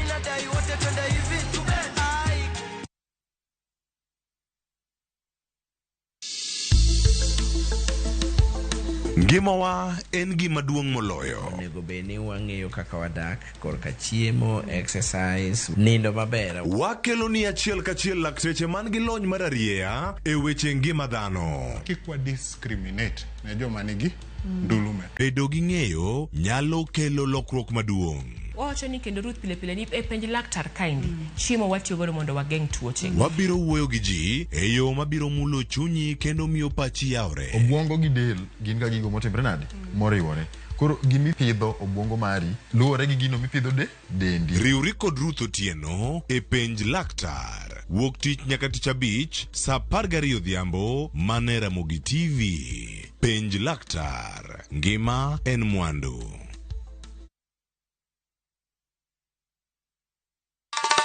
Ma e chenro makelo ni danji maliet. Ma e chenro makelo ni weche mamolo seche duto. We are only beating job. Kik od belo bai. Kabuona ngol moral mar ndakel belo kaka winjore. Ma e chenro makelo ni duond yawuoto nagi. To wakwaro were bende kiyudo matin kik icham te. ikungo. Duond mine Ka jaodi miyo nigi pesa malo dichuo. Support. kod ohala. Gimwatimo as a fashion house, we measure in both ladies gi chuo. Mane mbak ndalo chakre wuok tich nyaka tich abich saa 8 odiochieng'. Mane Ramogi TV.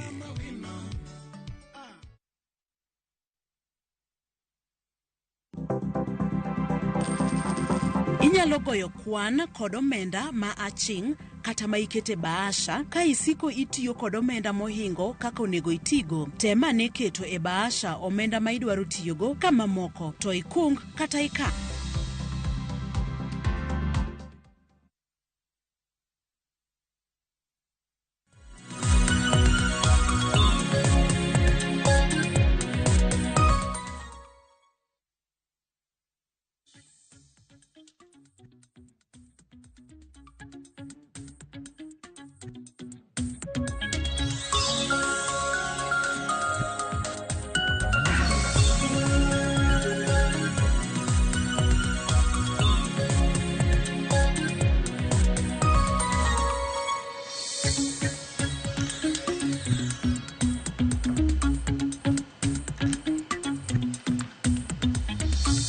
Nyakora Mugia Jwang machiegni e twak marwa mokwongo kinyi makawuono kama odwa twak kotudore kod okang' mane doho mamalo ka odiochieng' manyoro mano mar chungo mano chenro mar keto e lwet joket mwandu mopogore opogore kata kembe mopogore opogore mag sirikal e pacho kae.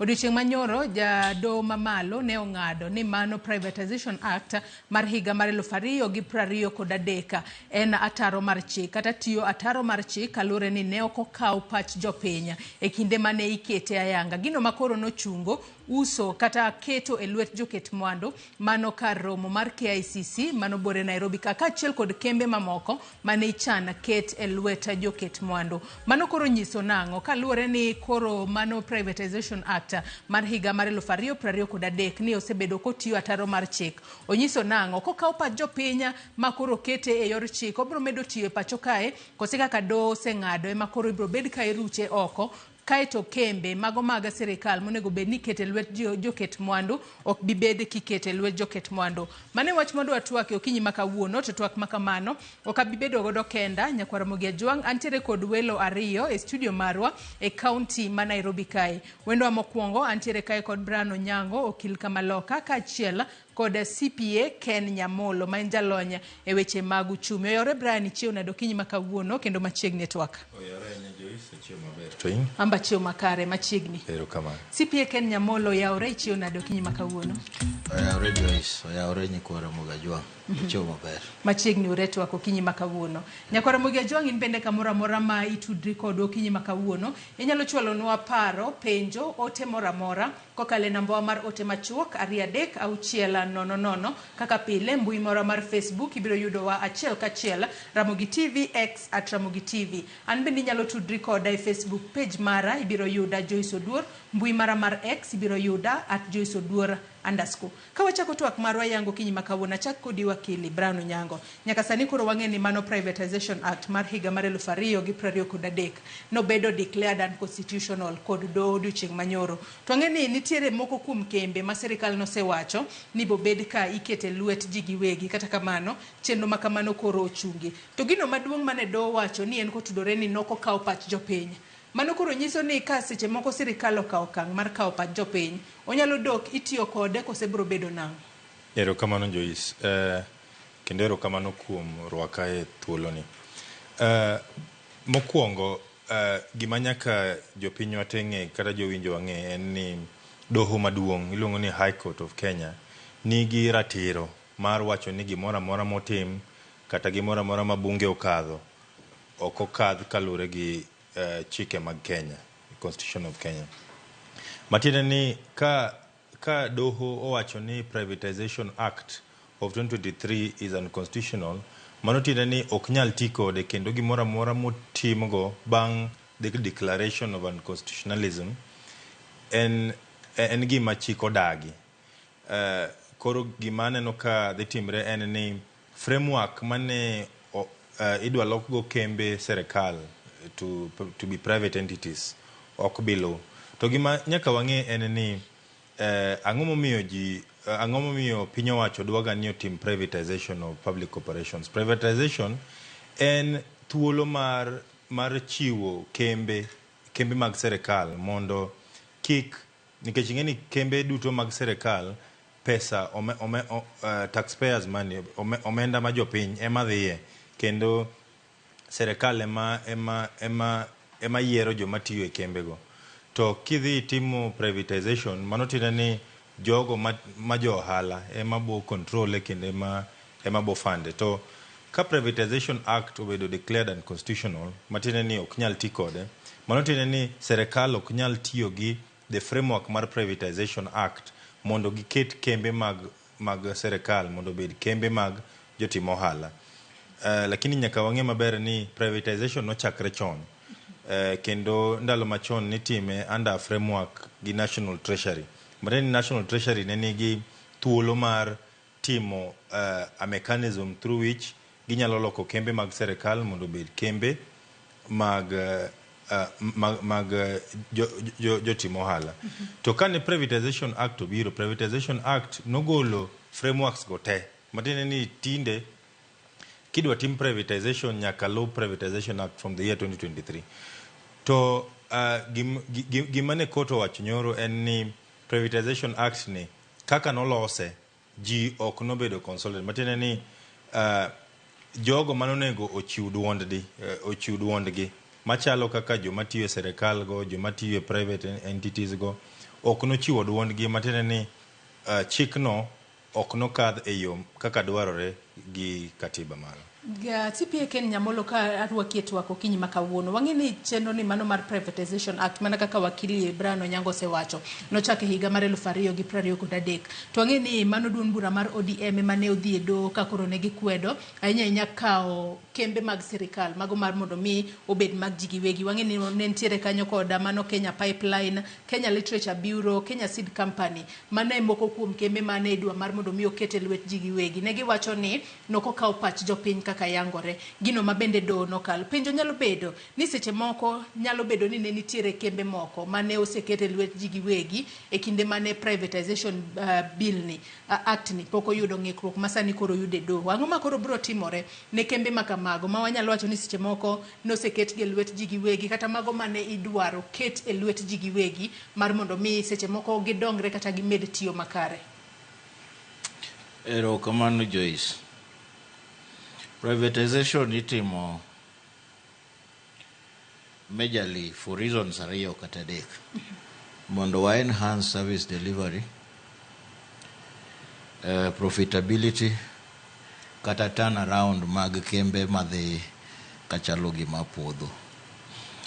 Act manyo bedo declared unconstitutional nyo wan gi kambi karibu 11 manyo bedo listed the current program mar privatization. Ang'o momiyo nyaka wa privatize gi? To en ang'ono ma joketo mwandu miluongo ni private individuals biro godo ma wan waonge godo ma ok wanyal keto. Gi pacha kapok ki privatize nitie evaluation mitimo, and samana bet kadonje studio kanago kwano KICC miwachonwa ni dwani mondo usini en gi space 26,000 square meters. Ke convert mano into square feet as around 10.7 in about 2.9 million square feet or something like that. Space in Nairobi yudoka space between 70 to 150 or 170 depending on the location. Kiwachonwa ni KICC okay profitable. Space mantie kanyo no, the 32 floors, isetimo godango to the valuation mitimo manyiso wa obed ni tiyo gi book value kata the cash flows, discounted cash flows. To sami usene, ti usenenga. Gima wasefwenyo ni privatization en gimi tiyo godo chamo jopiny e tokologu.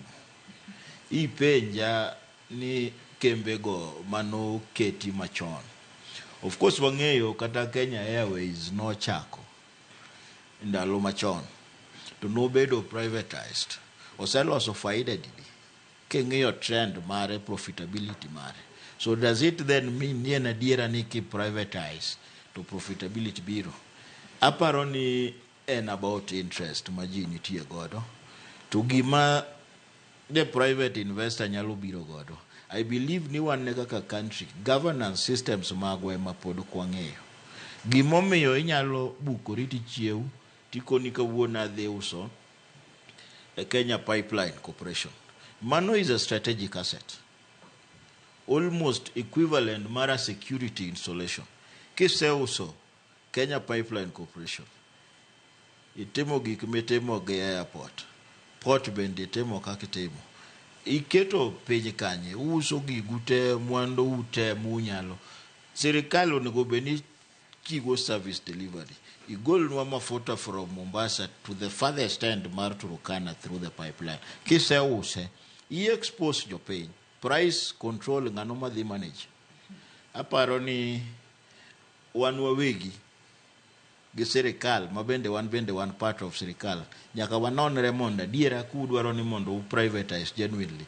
To umiwa rational evaluations motim manyalo miyo wa make an informed decision as to when to privatize or not. Otherwise, an gi pacha to ken paro mochiko kuro. En paro mogwo katiyo gi dholuo. En paro maseche moko nyalo hinyo piny Kenya e kinde mabiro mbele. Kabisa. To ka adu kitwak Brian Onyango kalor ni nyaka sani koro waseneno ka dono sechiwo ng'eto mare mano ka wacho ni mano Privatization Act mar higa mar 2023 en ataro mar chik kalore nok nokawo pat jopiny. Kinde mang'eny wang'e ni ka buro mako sirikal do ko ong'eto against sirikal nikech koro wang'e ni ma en against sirikal. Sirikal ka achiel kod jod bura ema wacho ni ne orikni koda kalo Privatization Act kapok okawo pat jopiny e yo makare. Bende ginyalo dok chien magine kaka ginyalo kawo pat jopiny kendo magi appeal the case mondo koro med tiyo. Erokamano. Kalure gi madoho nosewacho. Serikal mar Kenya nigi options adek. Option mokwongo en chwalo appeal e Court of Appeal. Matiende ni ginyalo dhi e Court of Appeal to gikono Court of Appeal ni doho maduong' High Court okoso kuom decision mane gigolo. Mano option mokwongo. Option mar ariyo en dok ir jo Kenya nikech sani framework mar judiciary sani king'iyo judgments mang'eny cases kata kobedo declared unconstitutional to court koni gimomiyo oko gimitimono okoluwo chik. Matiende ni sirikal nyalo kawo thuolo to dok timo gima doho nowacho ni ok otim maber. Matiende ni ginyalo dok ir jopiny kata ginyalo manyo thuolo moro amora mondo gilosgo mak. Kinyalo paro Joyce, ne Mane Finance Act of 2023 okel kendo Finance Act 2023 nokelo housing levy to kendo doho maduong' nobiro mong'ado ni housing levy no is unconstitutional. Emomiyo ne githicho oko Finance Act ma 2023. To ning'iyo ka serikal nodok e drawing board modok e bunge to kelo gimiluongo ni Affordable Housing Act. Matiende ni housing levy mane othicho oko gi doho cha gikele gi thuolo moro amora. Koro option mar ariyo ma serikal nigo en dok back to bunge to manyo framework manyien minyalo losgo wach privatization. Kaka jalony Nyamoloso wacho ka en ni ntiere ber kendo wach privatization nigi ber mang'eny kendo rach be en go. En mana ni nyaka watim analysis mondo wang'e ni gini ber koso gini rach. For example, king'iyo kembe machalo Kenya Literature Bureau kata Kenya Pipeline Corporation, magi kembe ma are more regulative. Matiende ni mano kende e kaka serikal nyalo control. Kenya Literature Bureau ema nigi ratiro mar control kata the publishing of education materials. Kenya Pipeline nigi ratiro mar control kaka oil bedo transported within the country. Matiende ni magi kembe makitero to the private individuals kumantiere private businesses nontiere kaka serikal will lose control and therefore serikal bokoso kaka ginyalo control kata ginyalo protect the consumer. Koro gima aneno ka serikal nyalo timo en ni serikal nyalo chwalo appeal. Wang'eno ginyalo chwalo appeal, to sama gichwalo appeal no ginyalo timo application e court of appeal. Ni sama pod watimo appeal ni, gima ne doho owacho cha wa stop manene watim ne gimiluongo ni stay of execution. Koro mano ka gitimo to mano tiene ni privatization mane dhi mbele cha nyalo dhi mbele nyaka chieng' moro court of appeal wach nang'owa wambe wayie gi doho maduong' kata watamre gi doho maduong'. To kata ka court of appeal otimo decision no, jo ODM kata jo serikal pod nyalo chwalo appeal kendo nyaka Supreme Court. Ma Supreme Court wach gino malanga. Koro gima aneno ka onego tim, aneno ka ber kotim en ni serikal onego duoge drawing board, onego correct gigo mane ok gitimo. For example, ka analysis machalo cash flow analysis, profit loss analysis kaka jalony mar omenda osewacho no, ka serikal oduogo motimo, to I think ni it can achieve a better result than just deciding to sell this or to privatize this organization. To gima adwa medo kendo en ni ntiere gimiluongo ni privatization. To e Privatization Act kanyo be nitie gimiluongo ni nationalization. Matene ni kaka kembe mag serikal inyalo lok private, kembe mag private be inyalo kaw gi serikal through a process called nationalization. Kinyalo paro, there are some success stories e privatization ka. Ndalo machon kaka osewacha, an example in Kenya Airways. Kenya Airways used to be wholly owned by the government, but sani iyudo ka majority shareholding nigi private individuals. King'iyo kana Kenya Commercial Bank, KCB Bank ndalo machon ne bank mar serikal. Kendo kinyalo kwano banks ma inyalo wach ni bank mag serikal ma Kenya, iyudo ka achiel kuomgi en Post Bank en mar serikal. King'iyo moro kendo ndalo moko ne nitie National Bank, but king'iyo kata performance mar Post Bank gi National Bank of Kenya, ibo fwenyo ni ok ne gitimo maber. Emomiyo bang'e National Bank of Kenya ousne KCB kendo sani idwa usne Access Bank. Post Bank waneno ka oko pod gin the systems machon kendo pok gi progress. Koro there are some success stories in the privatization, for example KCB. Koro gima watemo wacho kaka jopiny kata gima doho temo wacho en niya, nyalo bedo ni reasons muchiwo mar privatize these government corporations gi, maybe reasons go becho en man ni reasons ki duok na jopiny. Achiel kuom gima ne obedo raised gi jo ODM en ni kitimo privatization of any government corporation, matene ni jotich matiyo kata Kenya Literature Bureau kata Kenya Pipeline kata KICC go koro ok bi bedo jotich matiyo ne serikal, gibo bedo jotich matiyo ne private individuals. Kini ni private individuals ng'enyne gin contract, so there are so many things they will lose. Koro gimane doho temo wacho ni kata mana jotich gi the work kodgi, the team negi public participation. Erokamano. Sipie Nyamolo kaduoke twak okiny makawuono, bende awang'eyo ni nitiere kopogore kata koda KICC makoro no chungi uso mage kachiel kod kembe moko mane serikala geto mar kete lweji giwegi. Nitiere kembe moko kata sectors moko mabende kinde mang'eny osewinjo kiwacho ni dwa bedo privatized. Ng'eto mar doho makoro sani koro ng'eto ochungo mano Privatization Act ma 2023. Ere kaka seche moko nyalo chocho investor confidence ahinya nyato e piny Kenya kalune wang'ega ni kinde mang'eny ka jaket mwandu dwa biro keto mwandu kimoro to nyako bed kod confidence moro kata diera moro ni kaketo mwandu na kanyo to en kuma kare abro bedo ka yudo returns. Ng'eto makama onyalo chocho investor confidence e machalo na investor confidence ma Kenya. En gima osechochore ma ok anyalo wacho ni bura manyodo ng'ado ni ema biro choche. King'iyo in the past 2 years kembe mang'eny osebedo kawuok Kenya kadhi e pinje mamoko nikech lwasi marwa ma Kenya. Ushuru mwachulo ni malo. King'iyo apart from ushuru kata tax mantie malono, cost of doing business ni malo, electricity, power ni malo. Koro kata mana mabiro mwawacho ni kembe gi dhi bedo privatized mondo gibed profitable, pod gidhi donjo mana e lwasi mane moko ka nitie.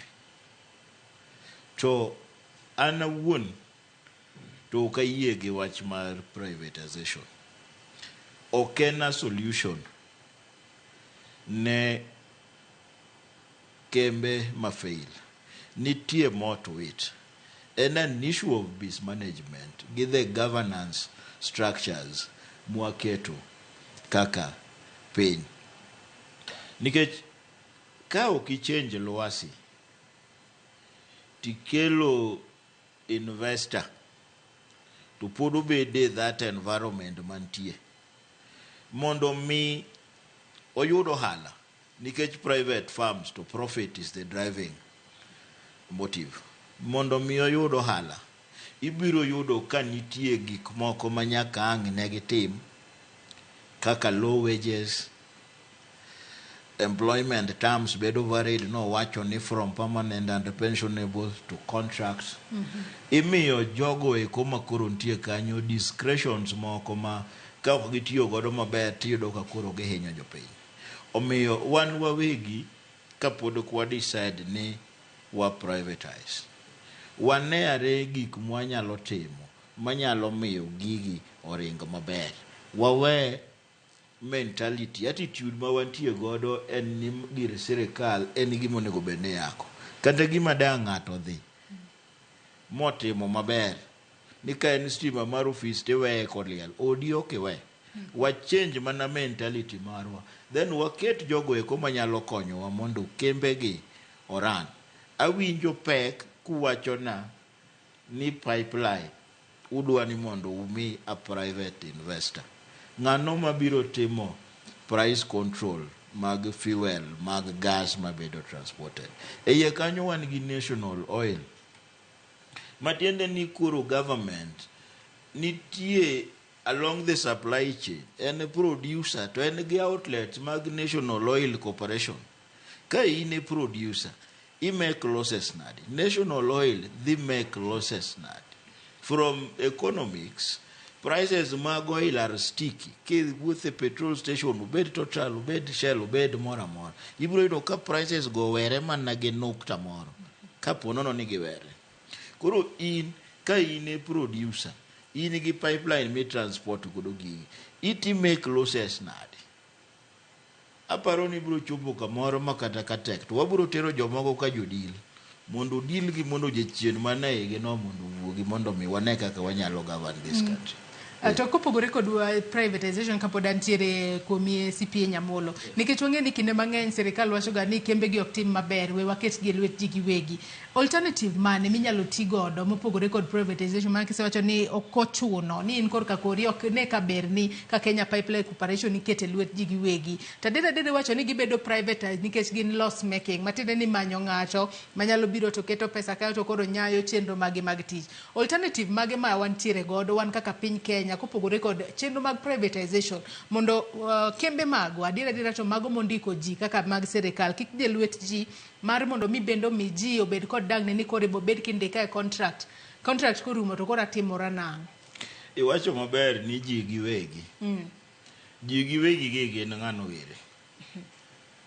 Nikech wacho ni endalo mathoth en yo mar chamo sirikal gi e toko lowo. Ji giwegi gi onego ugolnwa veil margi mondo wang'e ni ji giwegi en wakili Onyango. Ji giwegi en Nyamolo. Onge tiende mondi ponde tok ji giwegi ting'e maber ni gini to joise madhi lochore toka ka koro ene mwadhi chiemo kode. Mana chiel. Wacho example mar KICC. En adiera ni nitie migepe mang'eny mag sirikal modak kuonde michule rent. The recurrent cost king'iyo ma sirikal kata migepe mag sirikal tiyo godo chulo rent kende gi electricity and everything. Donge ginyalo save ka space ma wacho ni ma KICC cha 26,000 square meters into square feet awacho no biro about 2.7 million square feet. Nitie gik mang'eny minyalo tim godo. Achiwo mana example mar KICC. Kichiwe ne migepe gorofe 32 mantie kanyogo. Ichiwe kata ne private enterprises. Ka makorego mienwa ni wadhi yawo kambi moro maduong' to wakawo kata floor. Pod wabiro keto income. Be giseteme renting out. Tang'o matimore? Sabu ballroom mantie kanyo, boardroom mantie kanyo no. Ang'o mitimo godo apart from rito ka nitie international. Nitie gik mang'eny minyalo tim. Sirikal kidhi Naivasha kawuono, idhi Mombasa, ibiro yudo ka institutions nitie hotels. Space wantie godo kacha. Ok wadwar kaka wanyalo timo savings manyalo konyowa, and mwatimo maber to savings ka nyalo bedo redirected. Anaparo ni mane analysis ma rational manyalo konya. Otherwise, okayie. Yes, nitie moko miluongo giwacho ni loss making. To loss making, the same system mang'ama dhi biro cha dhi timo godo turn around. We are not short of people manyalo tiye Kenya ka. Shida en marwa ni kuchopo sama koro bedo recruited.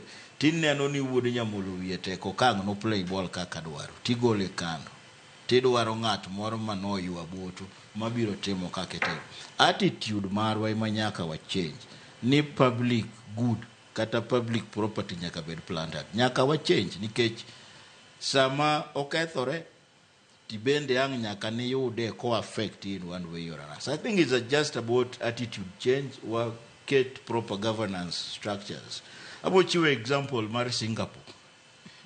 Sirikal manyodonjo ni tend to lean towards ideologies mag Singapore. Kineno kidhi affordable housing Singapore. But gimok ging'eyo ni in Singapore the rule of law is respected. And the rule of law bende is one of the indicators mag ease of doing business. Kama ni wacho ni investors bidecha. Ngano endo manyalo biro mondo ket omenda ne kata mwandu ne. Kama ji okoluore chek. Anyalo biro tadonje puothi tating'o rombe ni anytime. So nitie dynamics mang'eny ma wan wawegi nyaka walosi mondo warie ka wadwaro ni kembe gi mondo timbe. In Singapore kibedo charge gi corruption kata kibedo suspected. Donge nitie prime minister banodhi odere nikech ok onyal face the consequences. So gigi bedo mismanaged gi ji kawan. Nyaka wadwar the right individuals, the best fit manyalo konyo mondo watan around kembe gi. We are not short of individuals manyalo timo mago. Ilero kanyo makare ahinya. Wakili Onyango kadwa keto akokinyi makawuono. Nyaka sani koro wanyalo wacho ni main gino makoro ose ng'ade kod do matene ni koro nego bed ni iweyo ti kod Privatization Act ni e kinde mabiro mbele. Bende seche moko nitiere achid nade ma sirikal nyalo yudo. Obed mago mag wanyalo luongo kod dongere ni weche go mag legal kata economic consequences ma sirikal nyalo bedo godo kotudore kod ng'eto makamano. Nikech wang'e ni wantiere kae kod sirikal, wantiere kod kembe mag ji giwegi ma bende no singnegi ni gibo bed ka iketo gigi e lwetgi. Erokamano.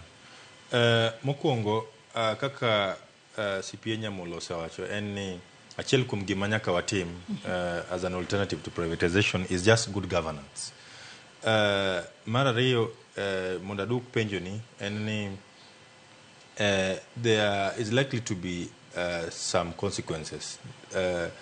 King'iyo framework mag contracts, achiel kuom gik ma contract ondiko kendo it is very important mondo kidonje contract ng'ato mondo ng'i en ni achiel kuom gigo iluongo ni vitiating factors, achiel kuom gigo minyalo tiyogo mondo kik suffer any consequence en ni you provide for some supervening circumstances. Matene ni inyalo ndiko e contract ni ka doho ong'ado kata doho koketho gini kata ka doho o stop gini to okabichuli. To ka contract no ndiki to oko contemplate the likelihood of doho, mano ne serikal bo chudo kata ka doho otamre kata yie. Emomiyo it is very important mondo wang'i contract. Koro that is the likely legal consequence ma this decision brokers. To gima nadwa medo from gima jalony owacho en ni mokwongo ntiere alternatives to privatization.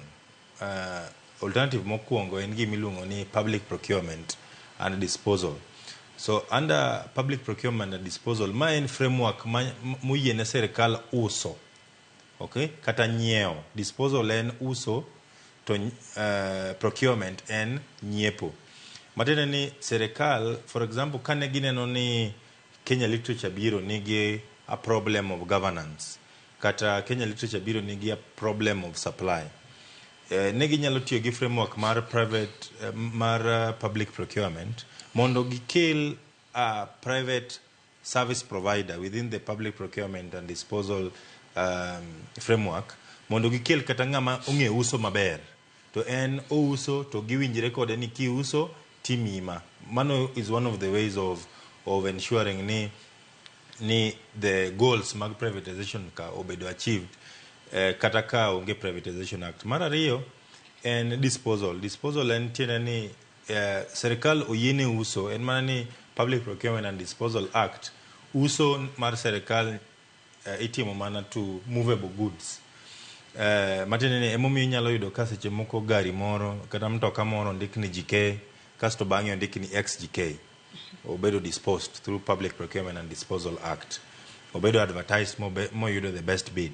Mano one of the ways me inyalo timgo ki uso some sectors ma are not profitable, but under the Public Procurement and Disposal Act ok usete, iuso mana portions which are movable. For example, inyalo uso kata machines mag Kenya Pipeline mo oktigo kata ma redundant, ma nyalo bedo the cost momiyo ok wayud profits. Mechanism mar adek ma aneno ka serikal nyalo tiyogo as an alternative en gimiluongo ni Public Private Partnership Framework. Matende ni serikal oyiene mondo partner gi a private entity, locally or internationally, to achieve the government goal. King'iyo achiel kuom the success stories mag public-private partnership en expressway.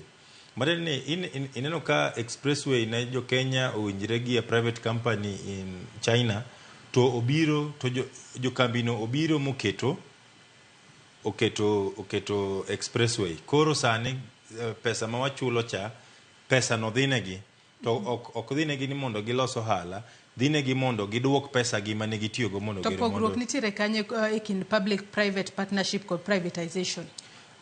Public private partnership, one of the conditions en ni it is a partnership. Matiende ni serikal nitie to private entity nitie, to koro matiende ni this government facility, it will forever remain the property of the government. Matiende ni kata ka aluongi, ichalo ka gimi iluongo ng'ato mondo ukonyrugo e ot, iwinjo iluonga mondo okonyi kata ywecho, to yes obiro konyi ywecho, obiro loso ni bath ot moro kanya, lakini ok ong'iyo, ok omine ni koro odno mare. Kata kaka puodho ma Kodesha, iluongo ng'ato mondo obi opur puothi mondo imbe puothi ni oyud nyadhi, to ok omine ni puodhono koro mare. To king'iyo privatization en ni serikal kawe to miye private entity. Koro are kawuono puodho ni mar ja ohala ni. Koro that is the difference between public-private partnership. Another difference en ni under the public-private partnership framework niga gi timeline. Matene ni for example, wanyalo winjire ni Kenya Ports Authority ni we waluong a company manyalo turn around, lakini wamiyo gi time, wamiyo gi kata 20 years, kata 30 years, kata 10 years. To 10 years gi, we still reserve control. Matene ni at some point ka waneno ka gini okti to wanyalo kawe back. To ki timo privatization tiende ni are kawuono serikal in kiki wuoye wachwa ni mai koro niseuso no in koro dhiyo, winjire. To king'iyo kata framework ma koro wachre kendo liekre ni public private participation, public private partnership mitimo e Kenya Airports Authority mar adani ni. The difference mar Kenya Airports Authority gi KICC gi Kenya Literature Bureau gini en ni mar adani ni to gidwa kelo ng'ato through a public private partnership framework. en mana ni gimomiyo ji ng'ur en ni public private partnership ni ochalo ka gima ochalo privatization. Iwinjo, ochalo, it is taking the form of a privatization deal ma ji ok ohero. Another framework ma inyalo tigo to achieve the goals of privatization kok watiyo gi Privatization Act en gima koro sani siasa iluongo ni broad based. Matene ni watiyo gi bath privatization matin, kaso watiyo gi bath public procurement and the disposal matin, kaso nyabath public private partnerships watiyo go matin. Matene ni watiyo kodgi in a combined effort. Kendo achiel kuom kembe ma this broad based, sani aluonge mani broad based nikech en mo okikore. En Kenya KDIC, Kenya Development Insurance Corporation, ma gi kata Kenyari.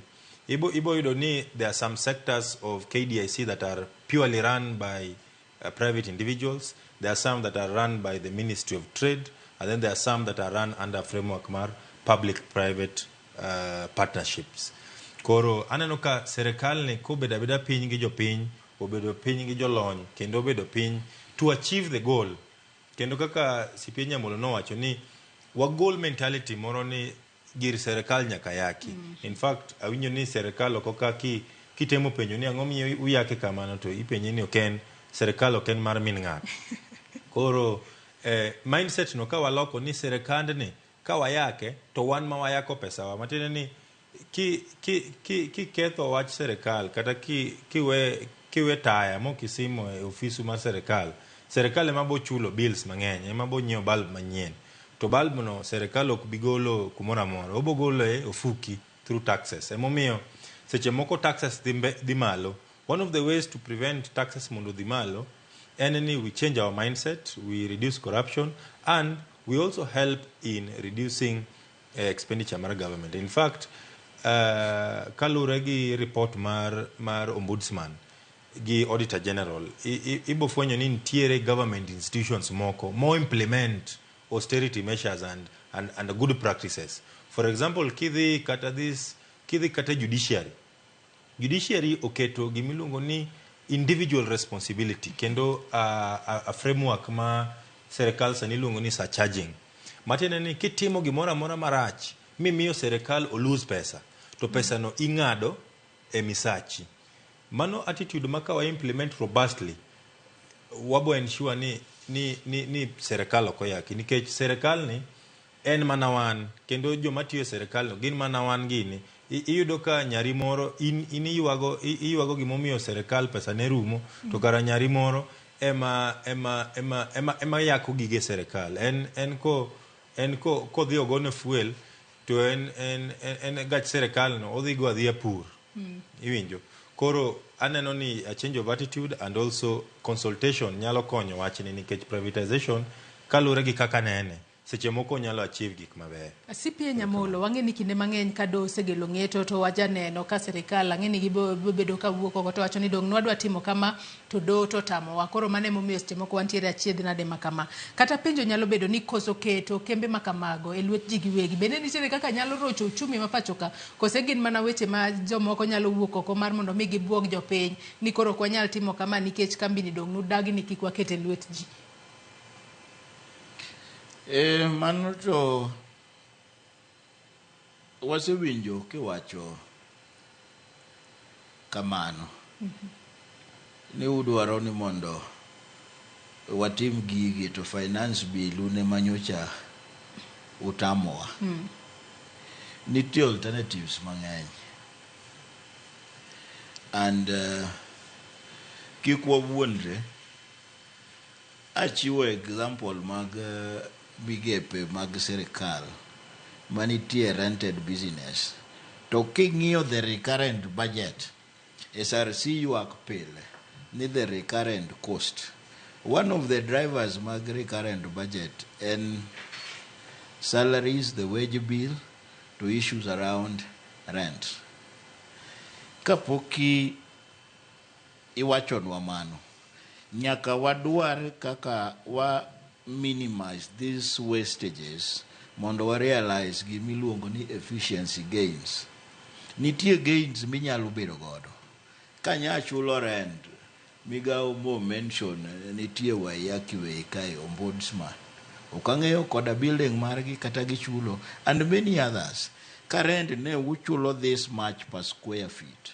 To ukone wani KICC ne joma nitie kuondego kata mu entities mu miyo mo rent kanyo ok chulo.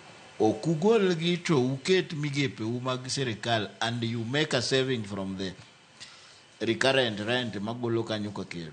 Omiyo ato puda dok mana chien ni iwacho ni iketo gi elwet joket mwandu ma private magiwegi. Giwegi gi kidhi etoke tibiro yudo ka gina joma nosegoro map margi. Nang'eni gini to wadhi golo to bang'e to wan gi joise mwadhi bedo ka. Onge ng'ama ng'iewo gimong'eyo ni ok odhi yude faida. Onge jo ohala manyalo ng'iewo gima ok odhi yude faida. En mana ni gima nyaka tim iwacho ni you make your profit at the point of buying. Iyudo kotima gimoro mondo valuation mare odhi piny mondo ichul pesa matin. Kisechulo pesa matin no to bang'e tiyudo ka koro dhi adhiya mbele. Kapok wachopo kama wa dispose of gigi, watimuru serious rational analysis and wang'i the alternatives. Kiko bed ni ka kambi ok dhi maber to waringo mana ni wadhi privatize. Ka en wuod nyamule marane marach, atiyo kode ka gima tiyo gi gira, lakini gira bende okanyal tiyo godo marach. Mari rito mana kaka rito maracha e kaka an bende komiya thuolo mar ran kambino tatem monda tim nikech en gima konyo jopiny. Koro ato mano te pacha ni nitie alternatives kapod kwaringo. Achiwo example kendo mar pipeline gi National Oil. Sirikal producer en gi pipeline. Ang'o mamone tiyo gi this National Oil then to make the end product at the retail point cheap nikech eno pipeline no siketo. Sirikal tije en service delivery. Aparo ni wayuda ji to mondo miyo change gi to state corporation. Ng'eny gi chon ne nie mainstream ministry and it is because of the red tapes mantie ministries emomiyo lock gi into state corporation mondo mi at least gibed gi some leverage magi operate godo.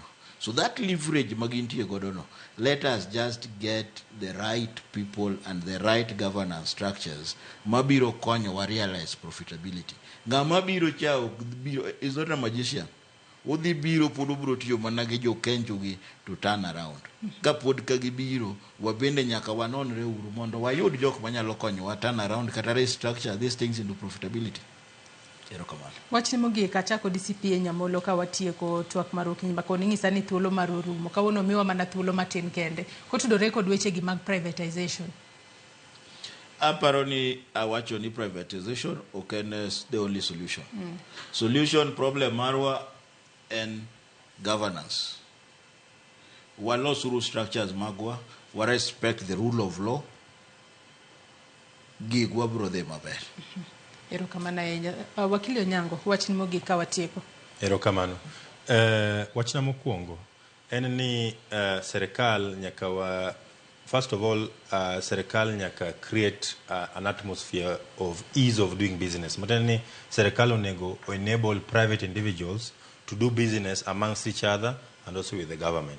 To ka gitimo kamano kaka Nyamolo wacho en ni wadwa winjo gimomiyo uwacho ni KICC is not profit making. To organizations mag serikal mang'eny o rent buildings madongo dongo mang'eny ni rent gi expensive kata Upper Hill kata Westlands. Ang'o momiyo konya kelo organizations go mondo rent gi pesa ma gichulo no mondo gi rent serikal kata mondo kik gi rent lakini gi save serikal omenda. Mar adek en ni serikal ma wantiere ni en marwa kendo wan kaka jopiny nyaka we must do our obligation, our duty to ensure ni serikal obedo maber kata serikal obedo kaka wadwaro. Matiende ni kik ka waneno ka gimoro timre ni school moro. In fact privatization gima nyaka joneno wa gi jowinjo wa ne en ni privatization ni sani igoyo koko kata sani otere doho mana nikech en organizations madongo dongo mani Nairobi ka. To king'iyo mos maber kendo kata mana e dala e gweng' kucho tibo yudo ka nitie skul moro mandalo moko ne en public school.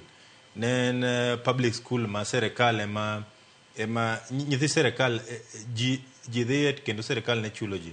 To all of a sudden iwinjo ka management oloki kendo school no en gin skunde ma private schools. Ntiere report moro mane a commission, a task force moro nondiko mowacho ni ntiere a good number of schools miluongo ni the Moi schools mane wachore ni Moi schools mineno sani private go ndalo moko machon ne gin public schools. Koro nyaka wabed very vigilant as a country kineno ka ntie mwandu serikal moro midwa loki. In fact privatization takes different forms. Kata mana loko gach serikal mondo itim go tijegi, mano is an act of privatization. It's only that it is not very significant.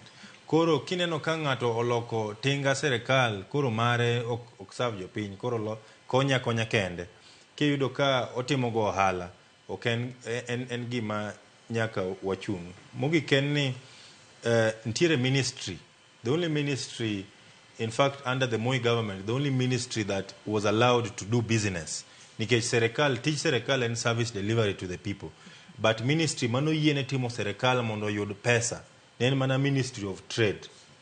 Kendo ndalo machon Ministry of Trade no emapani was the most powerful under Nicholas Biwott. To sani king'iye tinyalo penjiri kata ni to Minister for Trade en ng'a?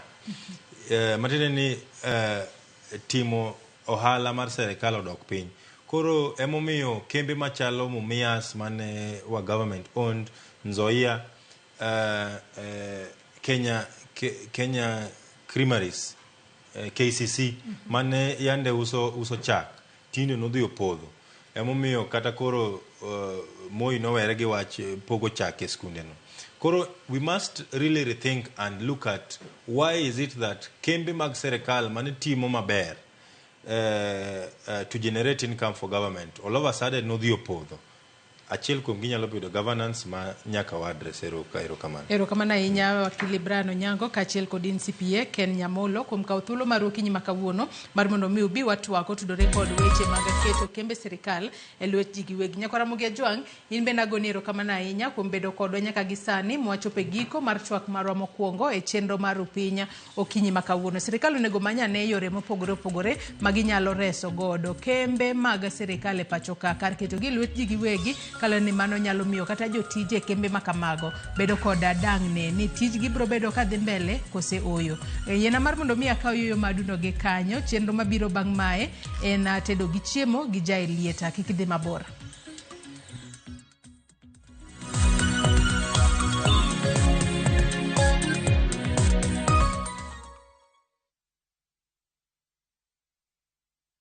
Female genital fistula FGF en tuo ma ikelo kod muoch ma oremo kuom kinde malach ahinya to kokawo okang' mapiyo mar manyo thieth ma inyalo kelo mol mar oko matin gi maduong' ma ok chung'. Kik ibed gi luoro, fistula inyalo geng' kendo nyalo thiedhore. Royal Media Services, Migao mar thieth e kaunti ma Migori, M-Pesa Foundation, kaachiel kod Flying Doctors Society of Africa, sani kwayo mine ma odak kod tuo mar fistula mondo wuog oko ne thieth manono mar fistula mabiro timore tarik 20 dwe mar 9 higani mar 2024 nyaka tarik 2 dwe mar 10 higa mar 2024 e Migori County Referral Hospital. Monige mathoth ywa tole namba 0727 337 337 kata 0735 337 337. Kanyakla waduokuru nyadhi gi geno ne mine ma odak kod fistula.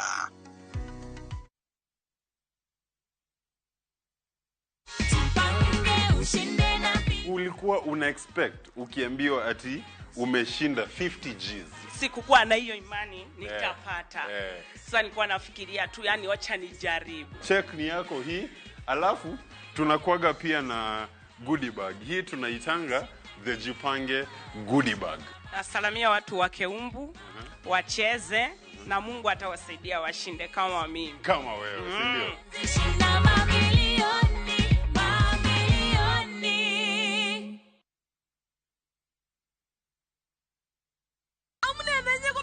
kenyu nilane ko makararan. Tuguk tugul ko kimi komye. Ak anendet ni kwawech. Is Kalenjin your language of the heart?